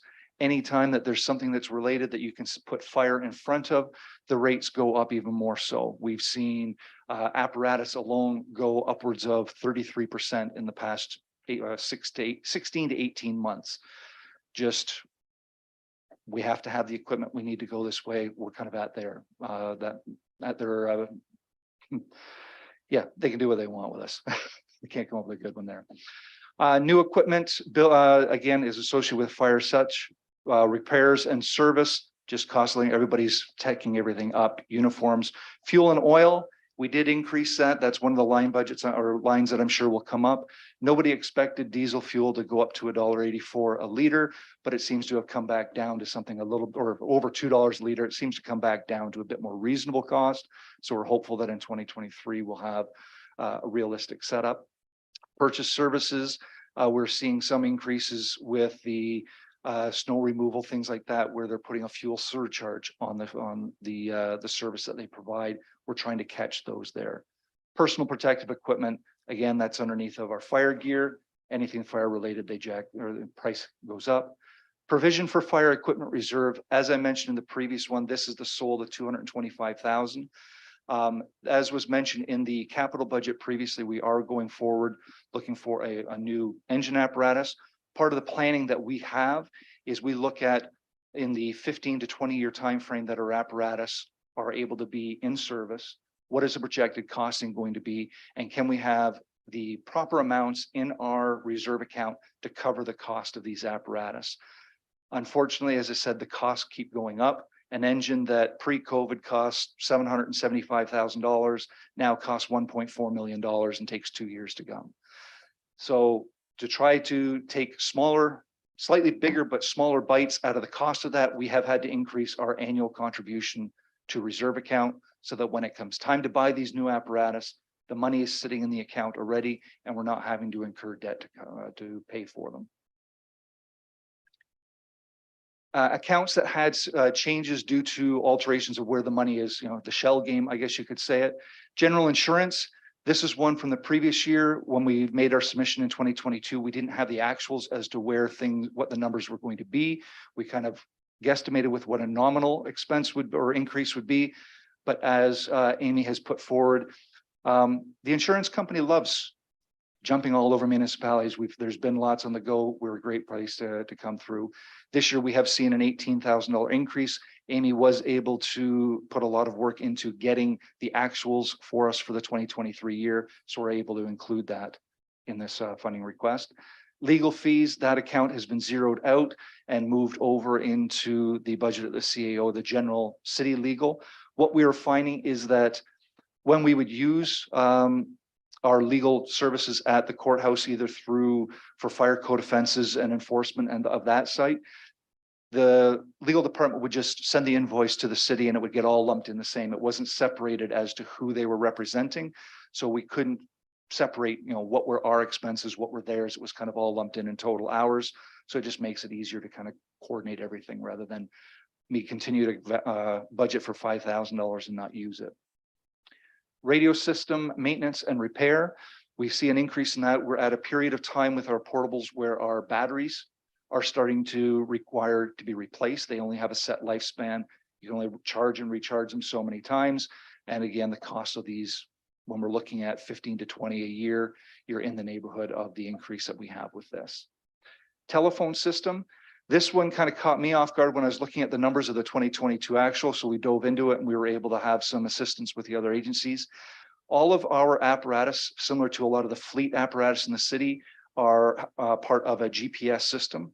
They are tracked so that we can see where our vehicles are anywhere in the municipality.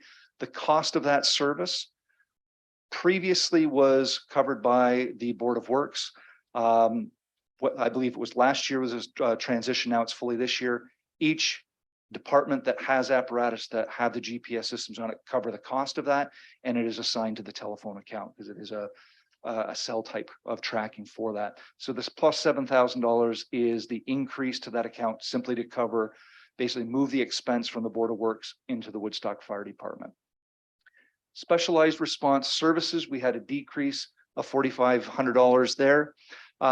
Specialized response services is basically our way of paying for automatic aid agreements. So when we respond to a fire incident in areas of the city that do not have municipal hydrant service, we automatically have a tanker from a neighboring volunteer service dispatched to that call so that we have water available right at the time. We don't wait to get there and then dispatch them. We get invoiced for that time from that. So that's where the account would come out of.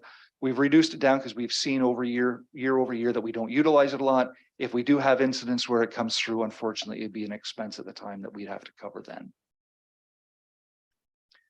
Other account changes, as was mentioned, over time, we've increased that and we can kind of go into that a little bit more. As I said, due to unscheduled leaves, we are seeing an increase in the need to line up and meet our minimum staffing and have the proper levels that are there. Caretaking supplies, it's not so much, this is a mix of the cost of business going up, but it's also just like everybody else. We kind of, when COVID started, we learned how poorly we actually clean things, and we've kind of all picked it up, and you're doing it far more. And I think everybody's being a lot more progressive and proactive on caretaking. We're going through materials a lot quicker. Conferences and seminars.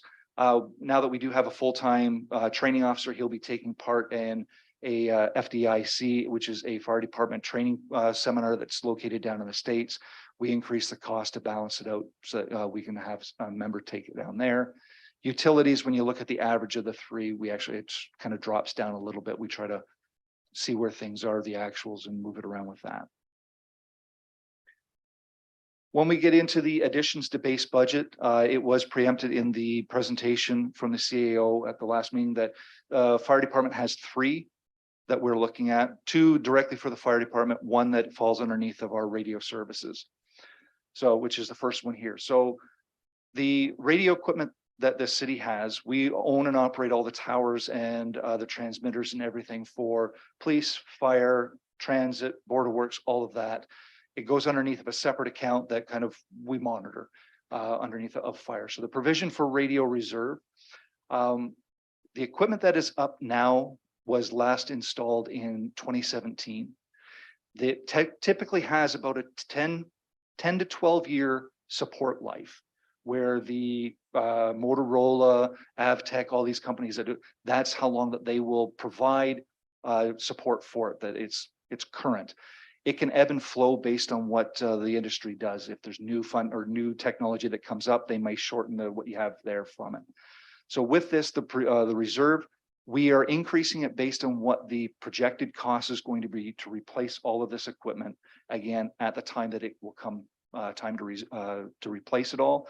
Similar to with our provisions for the apparatus, we want to start taking smaller bites of the big end dollar now, so the money is there when it comes time to replace it. We don't have to incur any debt for that. So looking at an increase of $125,000 annually, so that we have a $200,000 annual contribution. We're looking underneath of our emergency management program, or the budget line there, for a one-time, 1 year only, plus an increase of $40,000. This is to retain the contracted services of a 6-month contract for an individual to come in and complete our critical infrastructure review and to set the foundations and baseline for our business continuity planning for the city. Both of these items are legislatively required for us to do. And if you do look under the strategic planning, the critical infrastructure, both the critical infrastructure and the business continuity planning are identified as areas of need for within the City of Woodstock strategic plan. We operated a partial contract last year with an individual to complete our hazard identification risk assessment program. It was an amazing program, amazing document was put together. I'm pleased to kind of report, we just got an email version of the annual review that emergency management does for the community or for the city. And they asked to actually utilize the HIRA that we submitted and we had completed last year as an example for other municipalities of what to do. The reviewer was saying it was one of the best he had ever seen. We're very pleased and happy to kind of have that as the result. So we're very hopeful that for our critical infrastructure identification and the continuity planning, we're able to get that very similar sort of result. So again, this would be a $40,000 one-time expense to cover a 6-month period contract. The last one, we went into far more on Thursday night's meeting with the staffing report with respect to the hiring of 4 additional fire suppression staff. When we look at this, again, it's the 2023 financial impact. We are looking at a July 1st start date. So it would be a 6-month for the 2023 impact of $193,400 for the wages and benefits. We are able to partially fund through development charges, as was mentioned, up to $15,600 for the PPE purchases, bunker gear, clothing, that type of thing. For a full year, next year of 2024 impact, be $402,400. That's including the wages, change of classification increases, and the guesstimation that was provided by the Treasury when it comes to the benefits and calculations for WSIB, CPP, and all of that. The 4 suppression staff, as was mentioned, and I won't go on to it because we did go into it a little bit more on Thursday, 1 per shift. It allows us to have 13 firefighters on each shift that we go throughout the day. And as we had with the staffing report, hopefully once we've got them up and going through it, it would be looking at having the increase of minimum staffing by December or the end of the year, sorry, going from minimum 8 to minimum of 9. So that's it for me. Now I will ask you to be gentle when we go line by line, please. Thanks for that short presentation. Ryan used up all my time. Thanks, Brian. All right. I'm sure there's going to be questions here, so we're going to jump right into it for the chief. Counselor Wheaton. Thank you very much. Through the chair, it's a question of just understanding what this line item is. It's the very last item on page 50, 0705. Provision for fire equipment. Reserves. Reserves, okay. So that, your worship, through to Councillor Wheaton, that is the account where we take the annual contributions for our fire apparatus. So that when it comes time to spend the 1.4 million, hopefully it's there. When the words get cut off, you sometimes have to guess, and so, thank you. I was in that exact same position when I came into management, trying to understand all the accounts.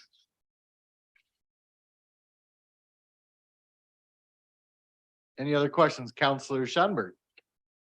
Yeah, from the chair to the fire chief, give us an idea of the timetable. For example, you said it would be essentially 6 months for a new probationary fire person to be on, but if you hired somebody today, who incurs the costs of training, especially because there's no training off-site anymore? Do you train them all in-house, or how's that all broken down? Your worship, through to Councillor Schanberg, we do the training in-house, and this fits well with us that we do have a full-time training officer. We were able to return to that. We no longer have to second suppression officer or suppression members to do this.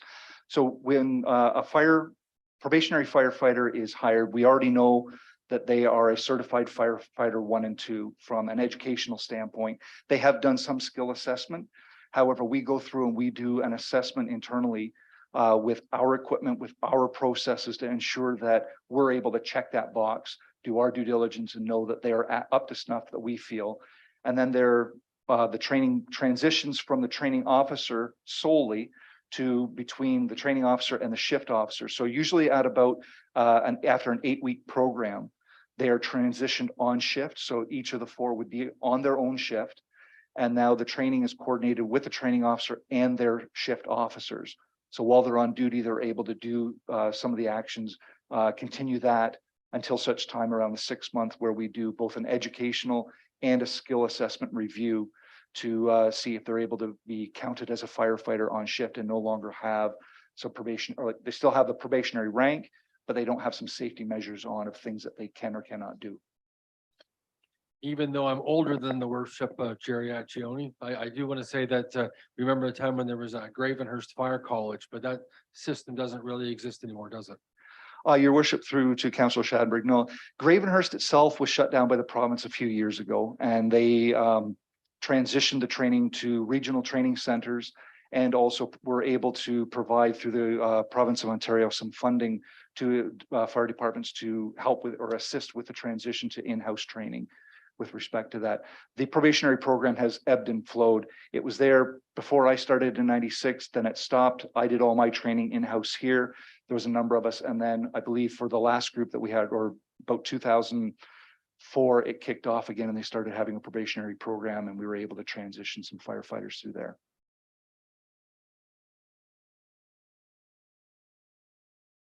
Any other question on the chief? I have a few, if there's none others. All right, my turn. I'm gonna start with a question of overtime. Obviously, you've touched on it already. Obviously, that's a huge amount. I'm curious, with the hiring of new staff, is that gonna help offset that, or because they're probationary, is there gonna be any difference? Your worship, through to the question. So initially, at the initial onset, the firefighters, probationary firefighters in the first 6 months don't count as a firefighter on shift. So we'll still be at the 12 on duty, 8 minimum staffing.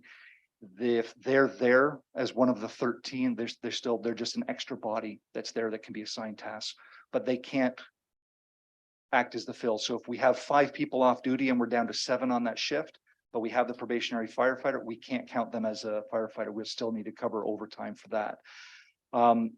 The transition, the gaps that we're anticipating and what we're requesting of by moving to the 13 firefighters with these and moving up our minimum staffing from 8 to 9, we still have the same gap that we've got there.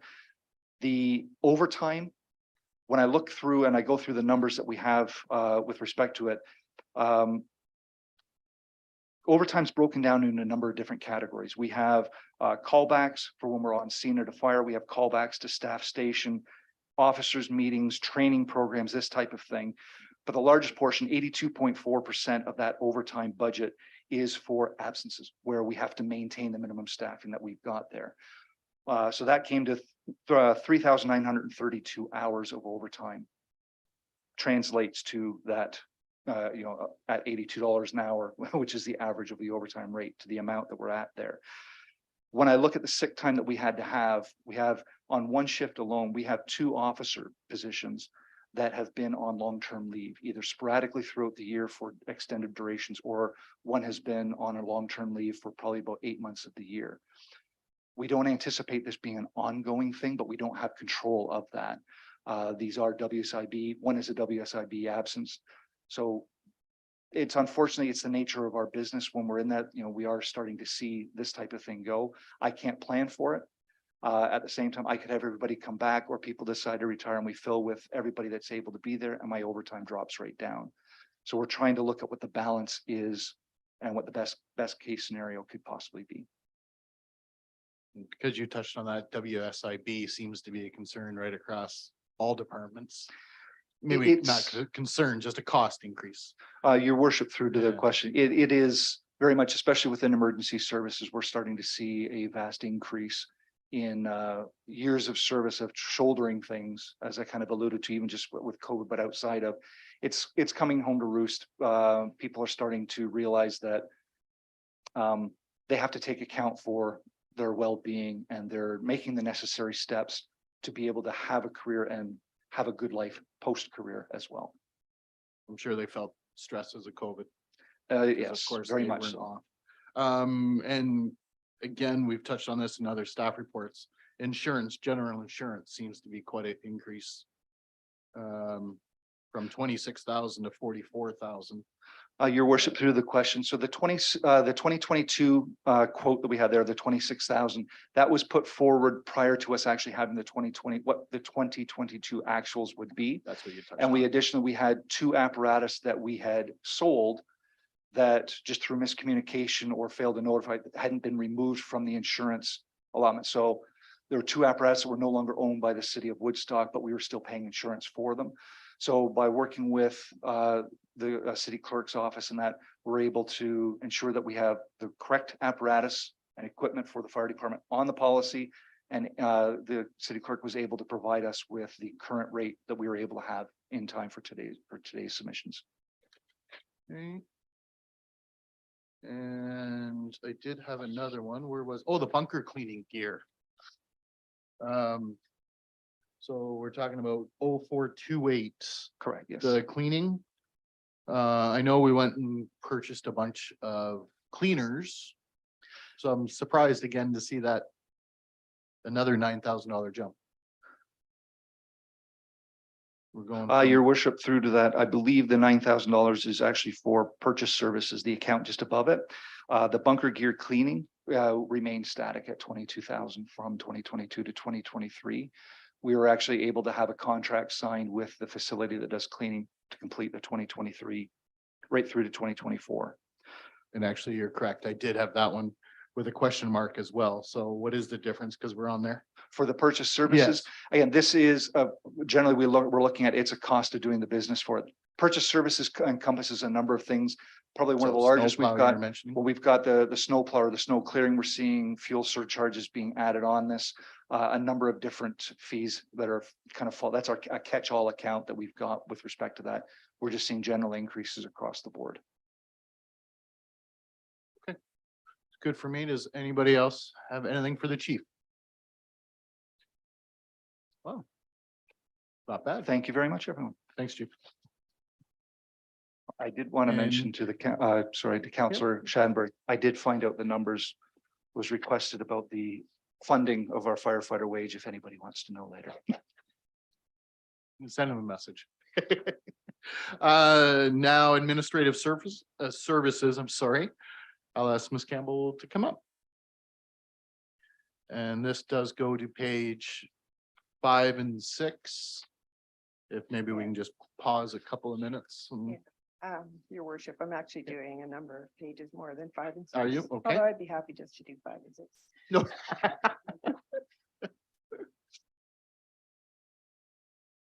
So what other pay? I've only got I'm here going from 1 to 13, 1 to 13. Okay. not Thank you. quite in that order, but.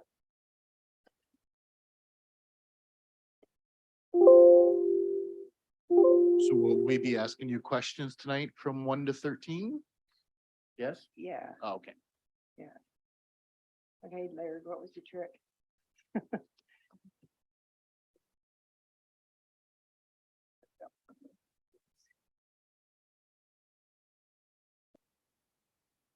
Did you want me to wait for Councillor Elizabeth? No, please go ahead. Thank you. Good evening, your worship and members of council. So as I mentioned, I'll be presenting the treasury, the debt, grants, miscellaneous properties, and the administrative services section of the budget tonight. As mentioned at last week's council meeting, we've already seen this pie chart. It's just the one that represents the composition of the projected revenues and sources for 2023. The majority of the revenue continues to come from the taxation, and we've already discussed that the taxation is reduced by the land sales just in 2023.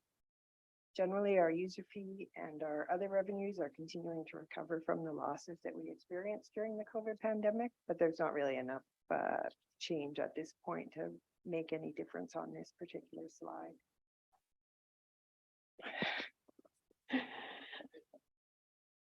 What's up, Jeff? Okay, so the next couple of slides are just about the treasury revenues. Included in this section, there's a variety of revenues that benefit the city as a whole rather than a specific department. So it includes things like taxation, additional taxes, payments in lieu of taxation, and the taxation penalties and charges. There's also some grant revenue, investment income, there's electricity from our microfit arrays, and also some various reserve and reserve fund contributions included in this part. The additional tax budget is always one that piques people's interest. It includes taxes that are billed throughout the year based on supplementary and omitted rolls that we receive from MPAC. We expect additional rolls this year, actually 8, starting in April instead of May and running through to November. We do tend to be conservative on this account just because you never know what's going to come through and you never know what MPAC is going to capture in a year. But we've based it on a sort of a rolling average of 5 years, with the exception of 2021, which was an exceptional year for us for taxation. And basically we do get a growth forecast from MPAC, and we've used that as well to try to keep this budget in line. And we think hopefully that we will be able to achieve that number this year. We've returned the penalty and interest on taxes back to they've returned to the pre-pandemic level. We did increase it a little bit this year based on the 2022 actual that we have, also taking into account that we do have some arrears that we're hoping will resolve fairly shortly in the new year. The slot machine revenue, we always talk about this one each year. The facility was open for all of 22 last year. So our revenues have almost returned to pre-pandemic levels. In 21 and 22, we opted to top up the slot machine funding with the Safe Restart money based on an average of, I believe it was a 4-year average of 2017 to 2020 receipts, just so that we could keep our slot machine reserve program running. This year, we returned to the normal process of just using the previous year's slot money to determine what the allocation will be for 2023, so that we're working with a known number. This year, we've included it according to council direction, but a little bit different from previous years. So we've allocated 30% to benefit the taxpayers. 15% goes into the community grant program, which includes the fair. And then the balance is going to the reserve for capital projects. And what's changed from previous years is the fact that we've completed our commitment to the Woodstock Hospital for $350,000. So based on the council direction that we have at this point, that additional money will be just transferred into the balance to the reserve for capital projects. That's assuming that we don't get any different direction from council on how the slot money should be allocated. We've already touched on the fair program. It shows up in the recreation department and it's back to $30,000, which is what it was pre-pandemic. The next couple slides that are going to just show some information on a bunch of different expenditures, again, that are not directly attributable to any specific department. So we just put them all in the front of the budget. Most of them are comparable to 2022. Included in these expenditures is the tax adjustment account. And this year we did reduce it to reflect the decrease adjustment activity that's resulted from the postponement in the province-wide reassessment. Budget is used to cover off adjustments for assessment review board appeals, minutes of settlement, vacancy rebates, and also tax applications under the Municipal Act. There's been minimal change occurring within the assessment base other than new buildings. So the backlog of appeals is actually fairly reduced at the moment, and that's resulting in the fewer adjustments and the need for a little bit less money. What we do need to remember is that in 2021, we exhausted our reserve totally when we settled a very large multi-year appeal. And so that reserve is going to need to be replenished moving forward in anticipation of the next 4-year cycle of reassessment. And so we'll just at this point continue to monitor the account and we will reassess the need to increase that contribution in future years. The other piece of this number is that any leftover money after all the adjustments are calculated for the year is transferred to their tax adjustment reserve. So it does start to build that reserve back up.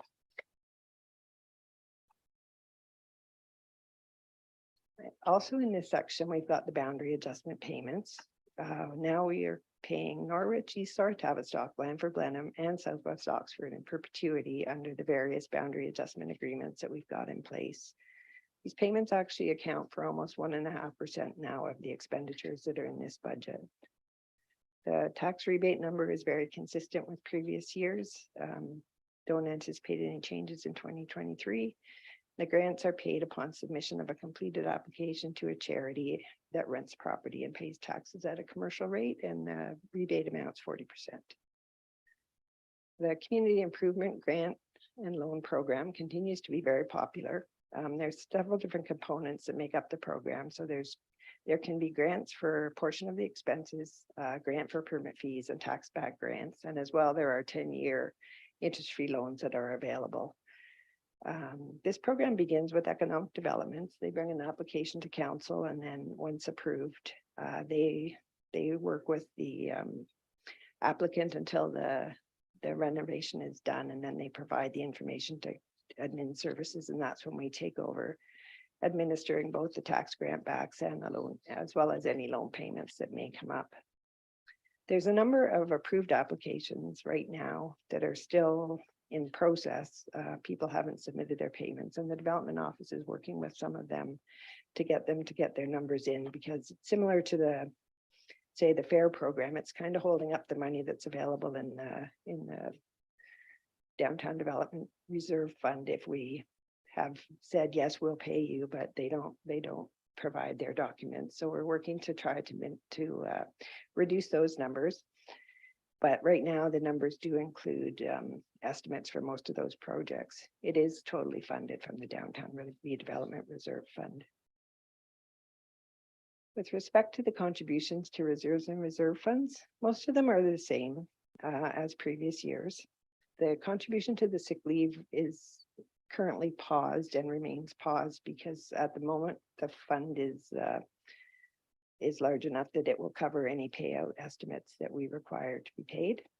The Municipal Building Reserve Fund in 2021 received an allocation of the surplus in the amount of $250,000.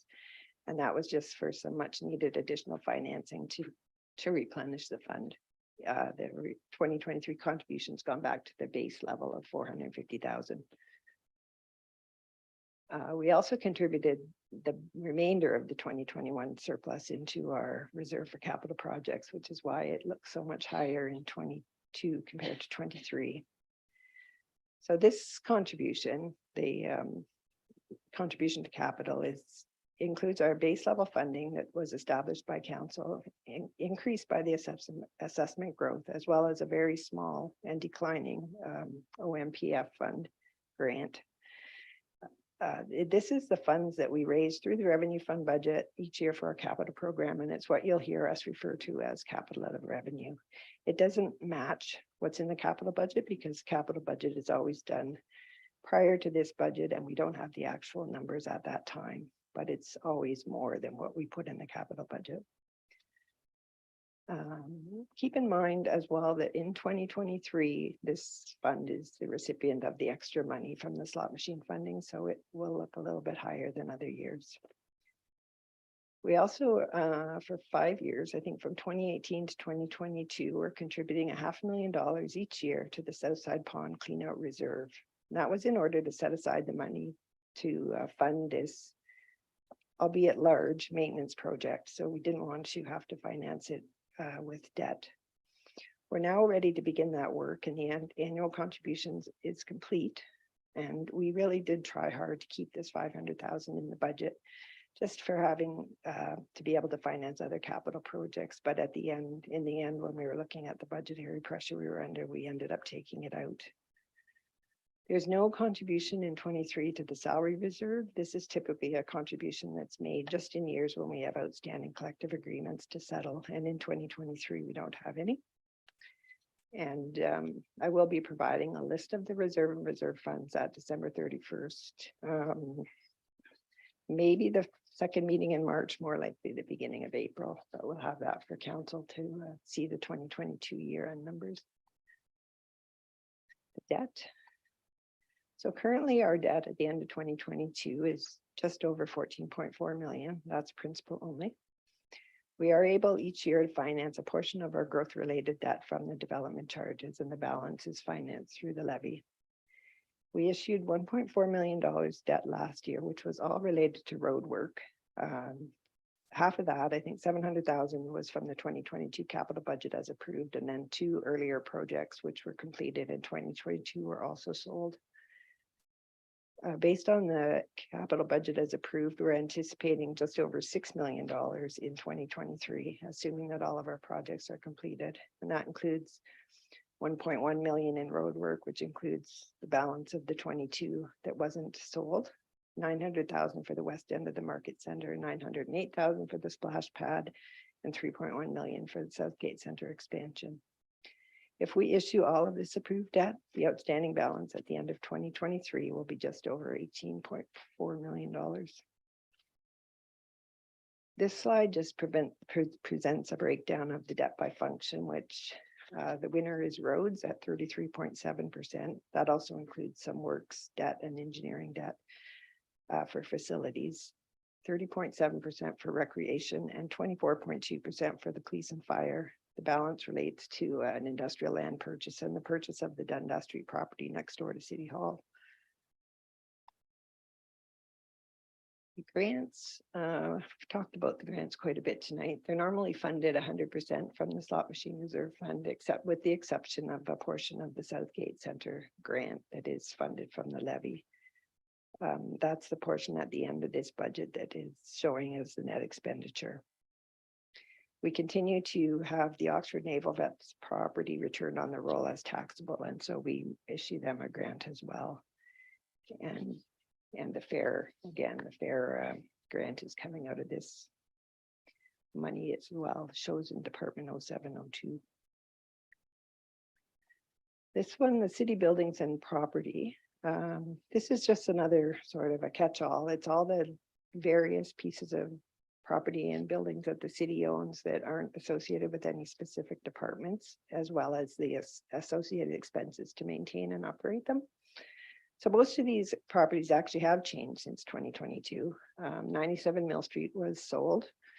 760 Juliana and the Dundas Street properties have been demolished. The former Woodstock Hydro building is still vacant and will be offered for sale shortly. And the west end of the market center will be undergoing renovations later this year for city staff. The one that's consistent is United Way, and they do still continue to rent the former art gallery building. We also include in this budget larger heating, roof and masonry projects that are funded by the Municipal Building Reserve. Typically, projects that are larger than we would want to include in somebody's operating department budget. And as Ms. Humphries had noted, we did move the miscellaneous land sales and associated costs into this department into 2023. She's asked many years to have it removed from her budget. Okay, so with respect to admin services and staffing, unfortunately, unlike the fire department, we have had some staffing challenges. Not that we don't get a lot of applications, but we have specific criteria we're looking for, and we've had some difficulty to fill spots. So in mid-2022, we did finally return to full staff when we welcomed our new accounting coordinator. That filled a vacancy that had lasted for 7 months following the retirement in late 2021. So not long after that, we were full strength. Our fairly recently hired part-time taxation clerk resigned. And so we had to replace her last fall. So we've restarted with our taxation training, and we're certainly continue to be appreciative of the extra tax hours that are available through our part-time position. However, property tax is a specialized area, and we're working on succession plans within our department. So we're struggling a little bit to try to get the training done. We will shortly begin recruiting for a 12-month contract position to fill in maternity leave. And we were able at least to take advantage of a local high school's cooperative education program to have a business-oriented student assist us in 2022. We actually shared the student with the clerk staff, and that was certainly mutually beneficial to both of our departments. We were hopeful that the addition of the part-time person and then the volunteer hours of the co-op student would have reduced our overtime budget, but unfortunately, we're not seeing any reductions at this point. So I've done a little slide. I'm stealing from the clerk. I did treasury by the numbers. So just to let you know what we do in a year, we did do 18,600 tax bills twice. I've been just calculated quickly. That's about 75% of her mail. And we also send out other nasty tax notices. So I'm sure we're probably more like 90% of her mail budget, but we did 610 supplementary tax bills, did 900 tax certificates, which mainly relate to property purchases and sales.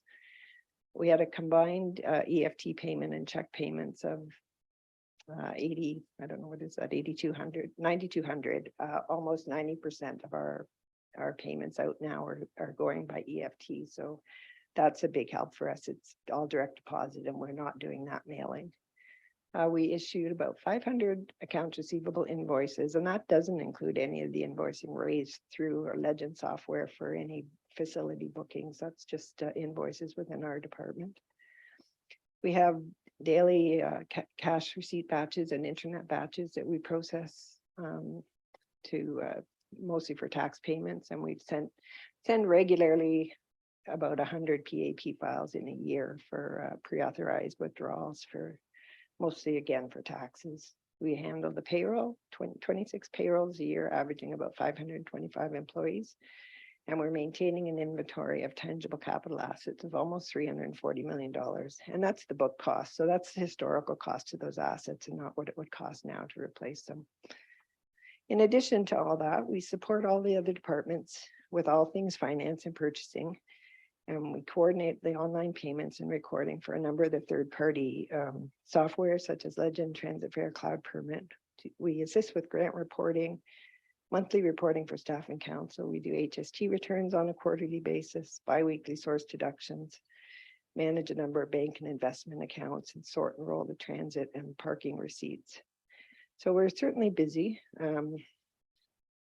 which leads me to, well, it's not quite leading me to my next question, but we've got lots going on, and there's never a dull moment down in our department, and anyone who's come into my office will understand that. With respect to 2022 achievements, as we talked about a little earlier, we have seen an uptake in our eSend product, which is what allows us to electronically deliver a variety of our taxation notices. Our most recent billing in January 2023, we sent just under 900 tax notices notices electronically, which is almost 5%, and a 3% increase over 2022. We still have sign-up forms available. They're online on the website and at City Hall, and we're certainly encouraging people to sign up. But as I mentioned, we have had a few people drop out of the program already, which is unfortunate.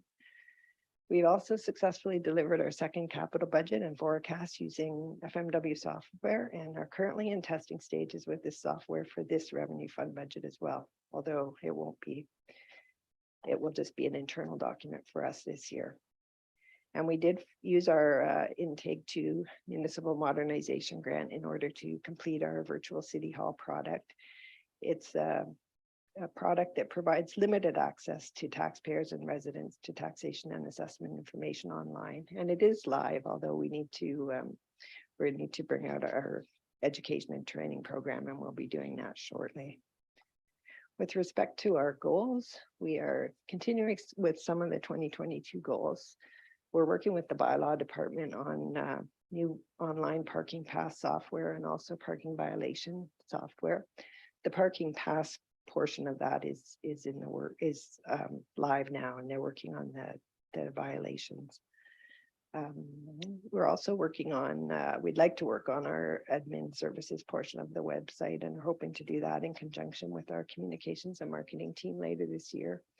We have a little bit of work to do to finish our PCI compliance audit from 2022, and we are still talking with engineering about the best way to manage our cash receipts between the two facilities. Our big push in 2023 is going to be the implementation of the Avanti software, which is our new time and attendance management software. It will include payroll and also human resources, and it's anticipated that it's going to eliminate a number of duplications between our departments. It's taking longer than we had hoped, but we want to ensure that we have a robust and an accurate system when we roll it out. It has and continues to require a large number of staff hours, which is impacting our succession training. Our deputy treasurer has been working very diligently on this project, and hours a week. That brings me to our addition to the budget, which I hope is not a huge ask. We have one budget ask, and that's for a business and accounting cooperative education student at a cost of approximately $11,500. As a result of our recent difficulties hiring qualified staff, we've been looking for creative and innovative ways in order to introduce people to the municipal sector and we think this might be a way to introduce the sector to a current post-secondary accounting and business student. It would provide a learning opportunity for them as well as a good work experience. And it would help us in the summer months when we have a lot of vacation time to fill and to be backfilled. On a personal note, I just want to share that I worked for the City of Cambridge Tax Department as a summer student between my 3rd and 4th years of university. And I always enjoyed the work. It was a good summer job. It was a great opportunity to learn about a relatively unknown sector for me. And at the time, I was focused on completing my CA designation, which requires several years of work experience in a public accounting firm. So I was in the public accounting firm, but I'd always sort of kept the municipal sector in the back of my mind, especially as I was realizing I didn't like public accounting. So I moved to Woodstock shortly after I finished my CA requirements, and I went to work for the public accounting firm that was actually appointed to do the audit for the city of Woodstock. The deputy treasurer position became available, and I've just finished 31 years with the city. So we're hoping that this opportunity, maybe we'll see a little bit of history repeat itself.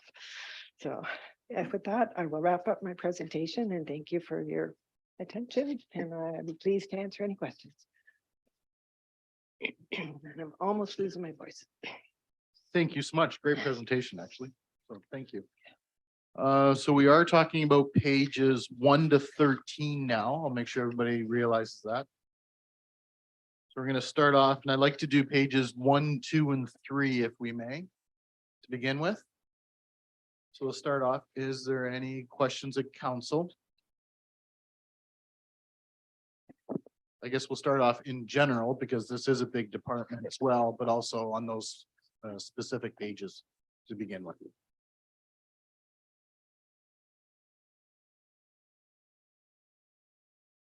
Seeing none, I do have a couple then. I do have a question on line item, so page one. Section 0200-640-04-0000, interest short-term investments. There's quite a jump there from 2022 to the actual. So is that just our investments? Would that be? Yeah. Yeah, your worship, through to your question, that's just a change in the interest rate through the year. When we budgeted in 2022, we were at an all-time low, and as 22 progressed, the interest rates have gone up, and so that's just reflective of the And we benefit environment. from that. Yeah. Okay, no, thank you. And then I'll continue on to miscellaneous. So the second from the bottom. Okay. Your worship, through to the question, that is generally what's in there is mostly tax certificate fees, which are $55 per tax certificate, but periodically we do an advertisement in the paper with our building deposit refunds for people who have they're outstanding at least 6 years. And so we will advertise to say that if you want to clear this deposit, then you need to get your paperwork finalized. And if they don't finalize the paperwork, they forfeit the deposit. So we'll be doing a few years of advertising. So there's a little bit included in there for that. Okay. Thank you. The other question I had then is on page 3. Third from the bottom, provision for repairs to municipal buildings. I see we had 700,000, but we're only budgeting 450,000 now. Yes, your worship, that was the one that item I mentioned. We allocated 250,000 of the 21 surplus to that so that's reflected in the 2022 number, and we're going back to base in 2023. Want to make sure of that. Yep. Thank you. Okay, continuing on, if there's no other questions on that, we'll go to pages 4, 5, and 6.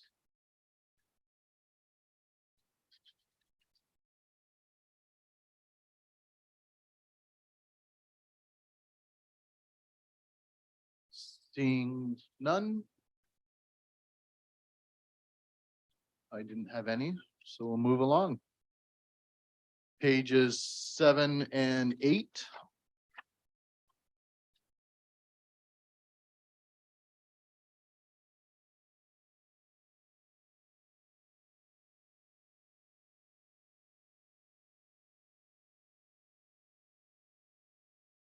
Seeing none.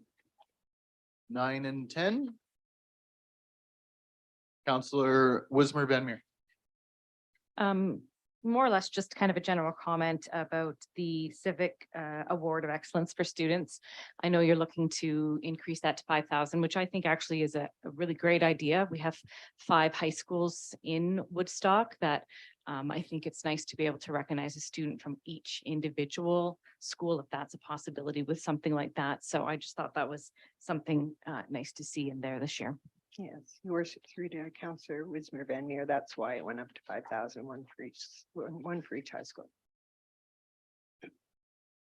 Counselor Lauder. I'll just speak further to that. We had a great students apply, and they were so good that we just couldn't see giving one. So we always had to give one to each, and there was usually only 3 that applied. Not all of the high schools did apply. So that's ethnically, I'm also glad to see this in here. So you don't have to look for money for it.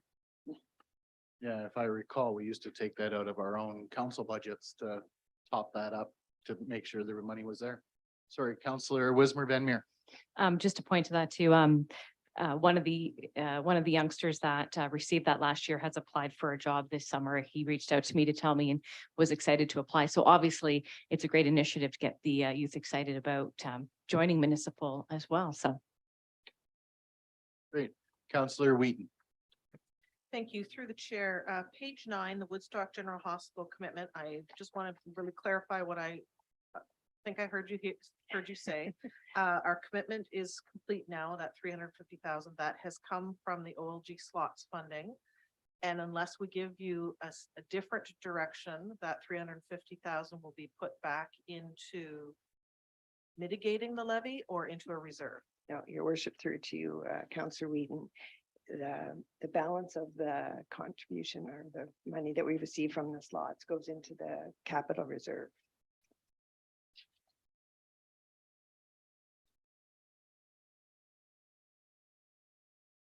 Any other questions, 9 and 10? I do have one, community grant program. We touched on it very briefly. We were 2022, 144,000. But we were only 94,000 actual. Do we expect that to go back up, I assume? Your worship, through to the question, that's based on the request from the community grant committee, CIP, like when they, so they, they do it periodically, they do the intakes, and based on what they approve, that's how where that number comes from. So that would be a question, I guess, more for them if they're gonna give more away. Okay, moving along, and we'll finish it off with pages 11, 12, and 13.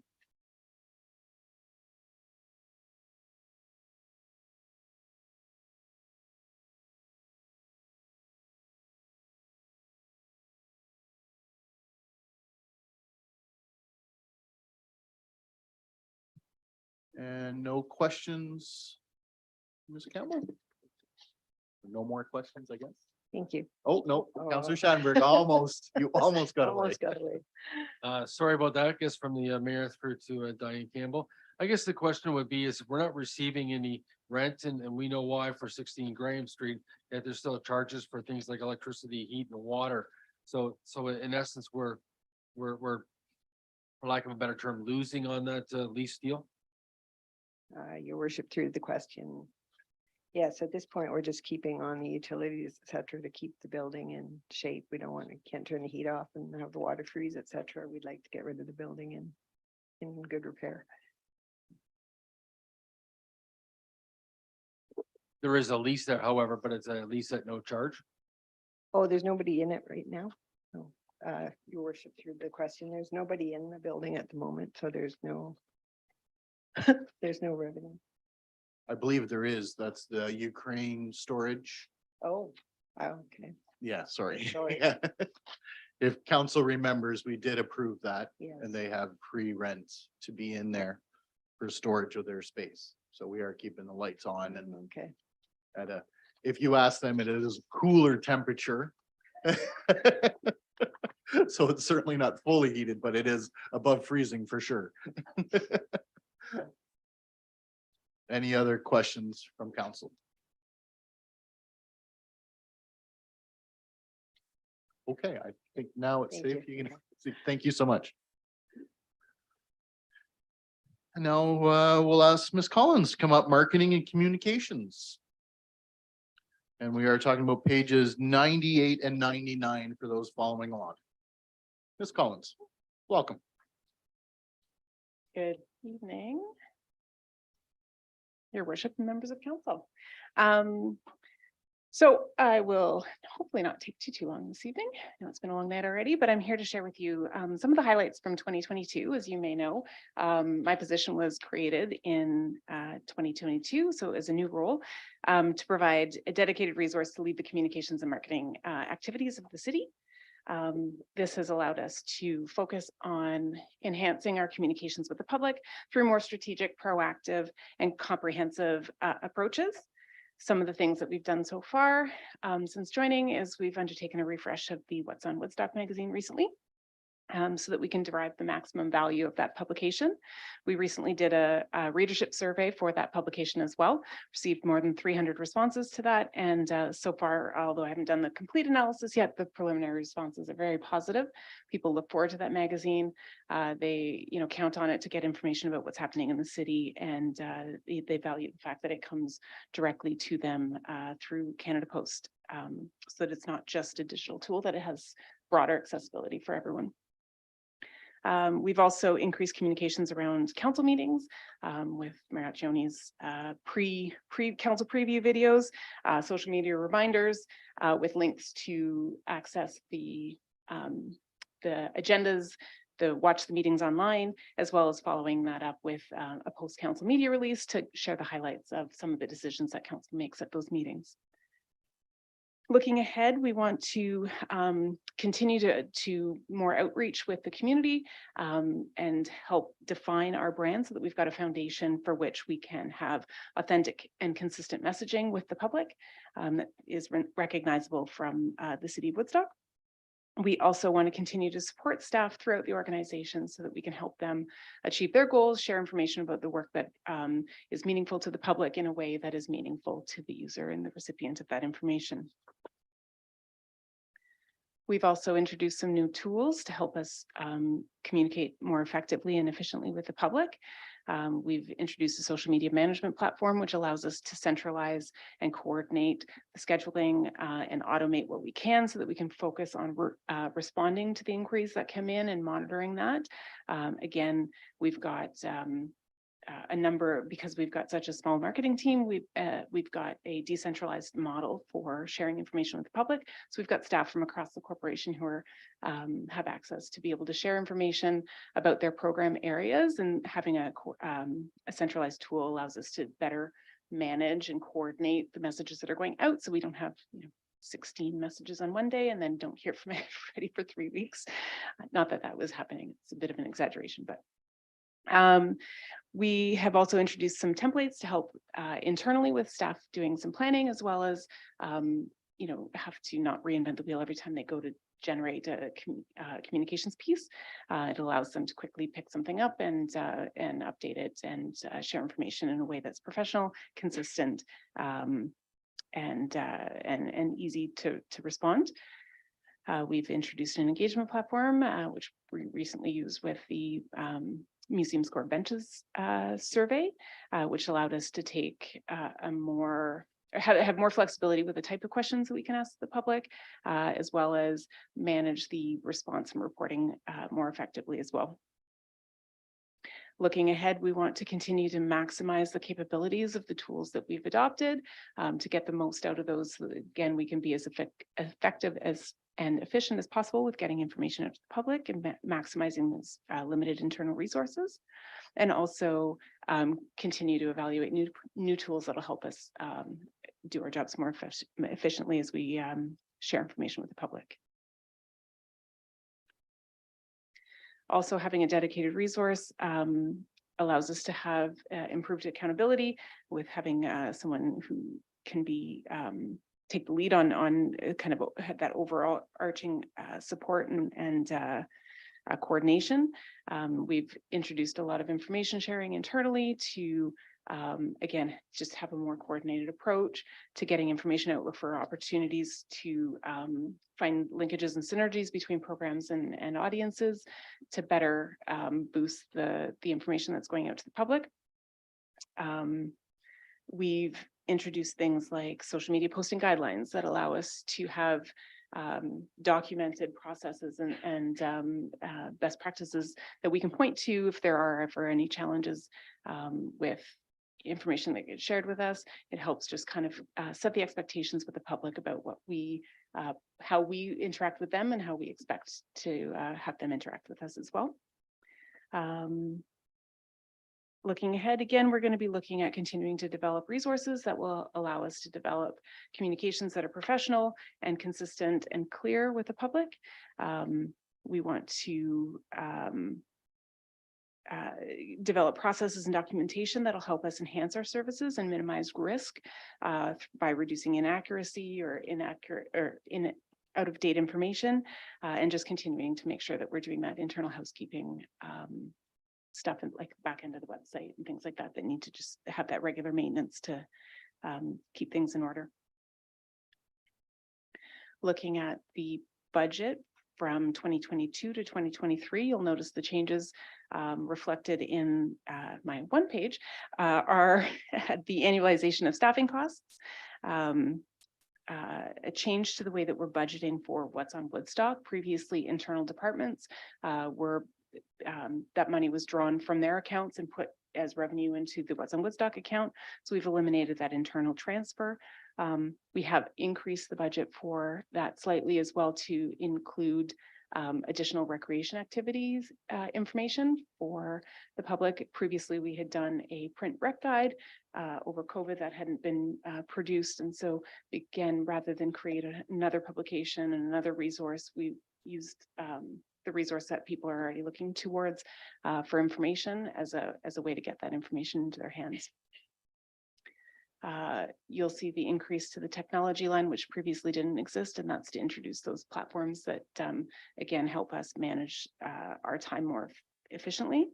And again, a conference line that was not previously included in the department to allow for professional development for staff to continue to meet the needs of the public as communications continues to evolve and change. And then we do have one addition to base that we're asking for to create a new position to support and build out the team a little bit. We do have an opportunity with an internal position currently to minimize the ask by internally transferring a resource that currently supports culture. So they'll continue to support those teams, but then expand the capacity to support, offer support across the corporation and become a corporate resource. For 2023, there is no budget impact. It is a partial budget year. We're proposing not the full year. And then in 2024, that impact will be 22,000.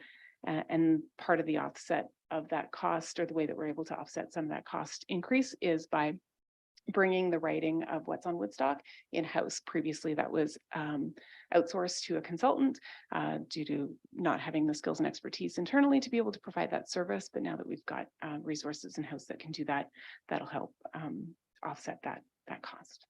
And with that, I'll turn it back to Mayor Chu. Thank you so much. Questions of council? Again, pages 98 and 99.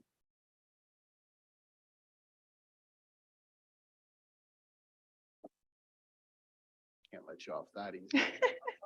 Too new of a position not to make your score.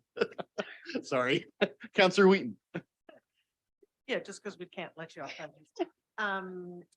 Through the chair, page 98, I'm just confirming that magazine, that I'm assuming that's what's on Woodstock, 145,000 to produce that publication, and that's every other month, correct?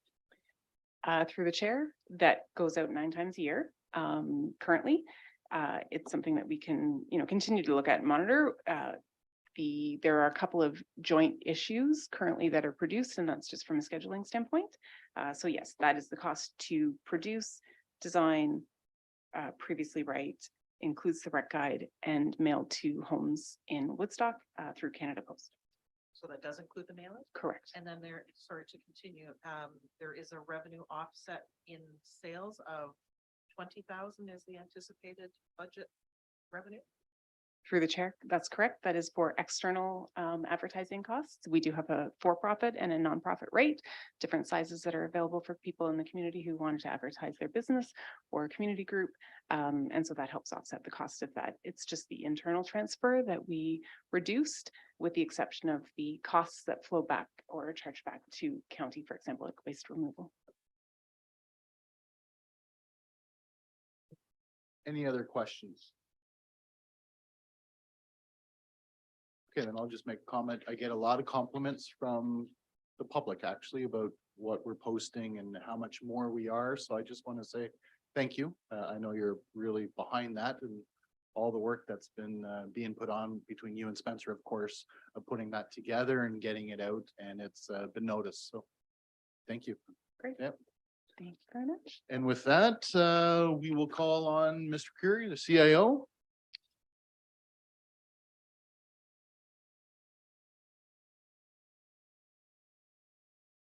Everyone's good. We'll continue on. Thank you so much. And this is on page 97 for those following along by page.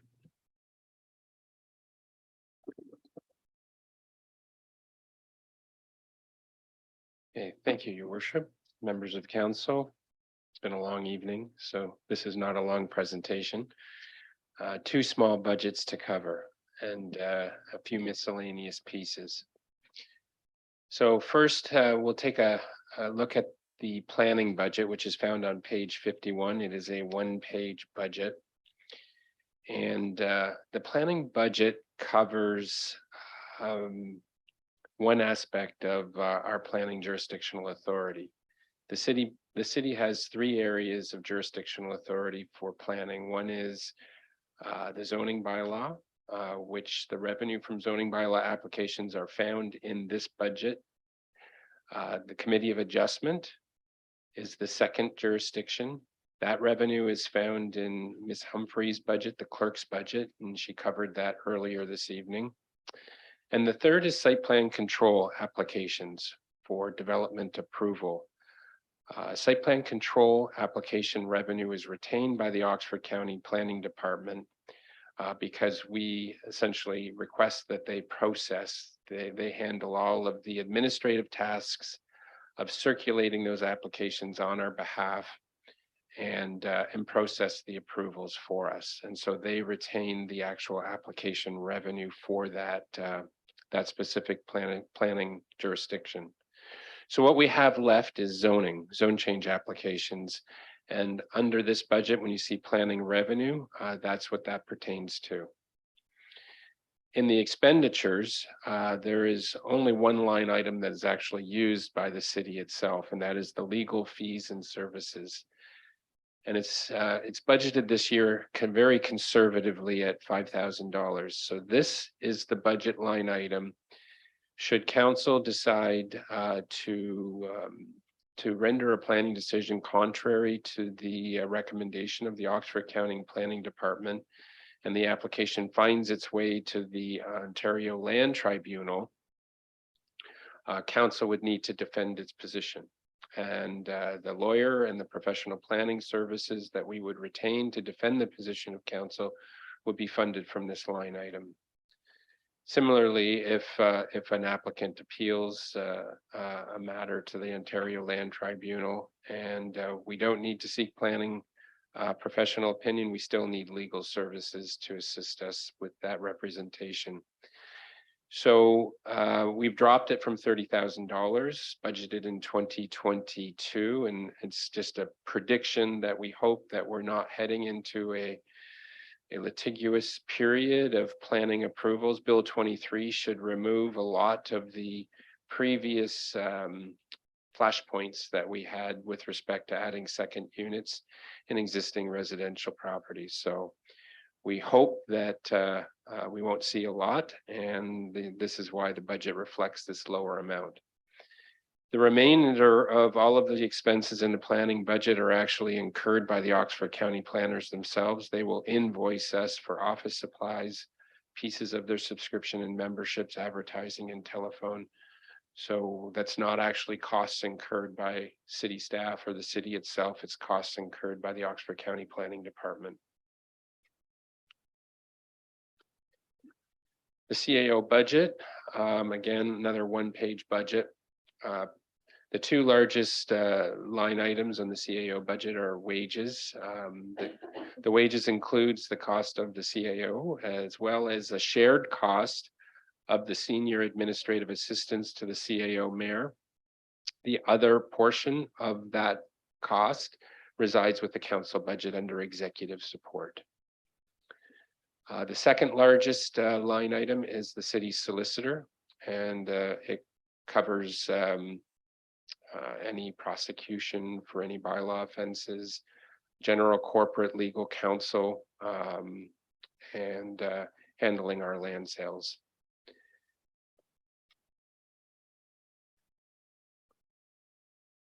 There's a number of additions to base budget with respect to reserve contributions. Asphalt resurfacing reserve will be covered on Thursday night by the engineering department. You heard from our fire chief this evening about the provision for the emergency services radio. You also heard from human resources about a requested increase to the provision for education and training reserve.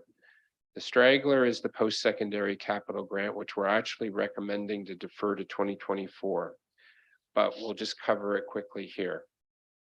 The strategic plan includes a recommended action to explore opportunities to partner with educational institutions to support the development of a skilled workforce, one that can learn within the city without actually having to leave the city.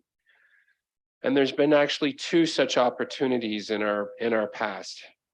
The first was in 2010, City Council approved a grant of land at the community complex, as well as $1 million to approve an expansion of the existing Fanshawe College in that location. Now, this was all subject to the approval of funding from other levels of government to support the capital costs of that expansion. Unfortunately, those approvals did not come forward.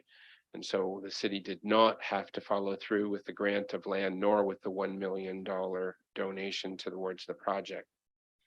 The second instance was, of course, when the city was working with the University of Ottawa on a Woodstock campus. Again, we advanced some distance into that initiative, but in the end, it did not come to fruition. So neither of those opportunities crystallized, but it does demonstrate the potential need for funding should other materials come, or should other opportunities come forward. So we are recommending that this be deferred to 2024. And the primary reason is that if council were to approve an additional tax dollar, and if there is a competition for that tax dollar, our recommendation would not be to put that tax dollar to this, but rather towards financial sustainability. The asset management plan for non-core assets is to be completed in 2024. In 2022, we completed the asset management for core assets. So that's for things like the storm sewer system, the road network. Non-core assets is going to include a much broader classification of capital assets, and it's going to include our facilities, our buildings. So it is a big, big undertaking that has to be done in 2024. It will help inform going forward how much we should be setting aside in our reserve for municipal buildings for repairs and maintenance so that we can fund repairs and maintenance to our buildings without having to resort to the issuance of debenture financing. When we look into our capital program, our forecast, now it's not approved, it's not in the 2023 year, it's in the forecast 2024 and beyond. There is necessary debenture financing for state of good repair capital projects. And two examples I've just listed here are the community complex roof replacement, which is currently slotted for 2024, 2025, and 2026, as well in the amount of 2.78 million unfunded that must be funded from debenture financing. The second project is the Cowan Park Sportsplex turf replacement, estimated at 990,000. And I can't remember exactly which year that is slotted for, but I believe it's 24 or 25. So it's not too far into the forecast year.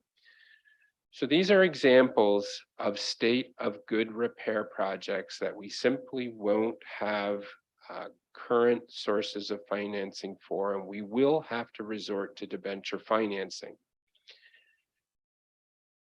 So currently our total debt obligations, principal and interest is sitting at about 16.8 million. So we are by no means in a bad state when it comes to our current outstanding debt. We are actually quite good.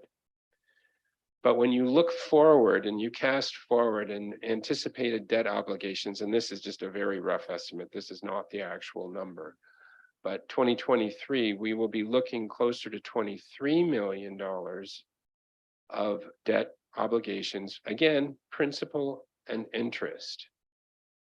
And going forward, if you look at the projections, it continues to increase year after year. So if there was a competition for an additional tax dollar, our recommendation would be to simply put it aside for these state of good repair projects. I don't want to confuse, we do have debt financing being used for other municipal building projects. However, those projects are primarily growth related. So it's an expansion type project. And if we talk about different types of debt and introduce the concept of good debt and not so good debt, if there is such a thing as good debt in our sector, it would be something that is used if council decided that it wanted to build a new double pad arena, retire civic arena, and it wanted it now. Using debenture financing from that for that type of project would make sense. You would issue a debenture financing that would run for 20 years. And for that 20-year period, we would have growth in the city. New people moving to the city, new homes, new assessment, and the cost of that recreational facility, the capital cost of that recreational facility would be spread over that 20 years. So it's not just the existing people who are here today. It's going to be the people who are joining the city in new homes over the next 20-year period who will be assisting in funding that facility. So if there is such a thing as good debt, that would be something that I would give as an example. Not so good debt is going to debenture financing to maintain your existing capital assets in a state of good repair. And so this concept, if there is a competition for that extra tax dollar, this is where we would suggest that you would put it to. And with that, your worship, I will conclude the presentation, and I believe page 51 is planning.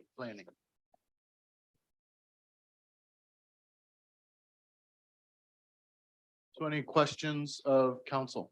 So we're looking at pages 97 and we'll do 97 first. Since what apart?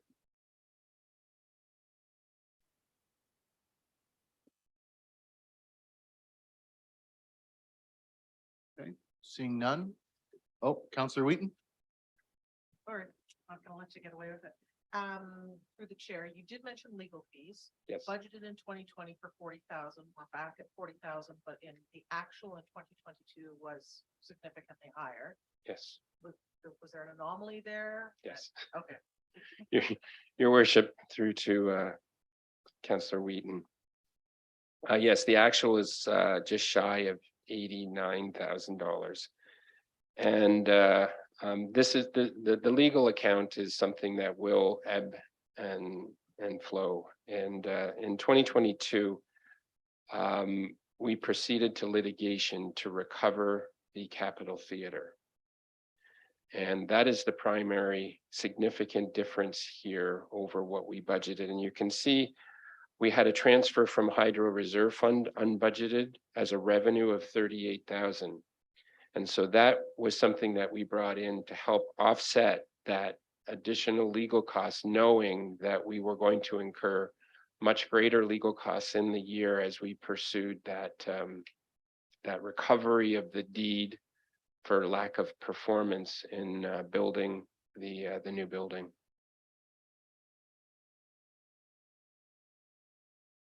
Any other questions? Seeing none on 97, we'll go to 51 in planning.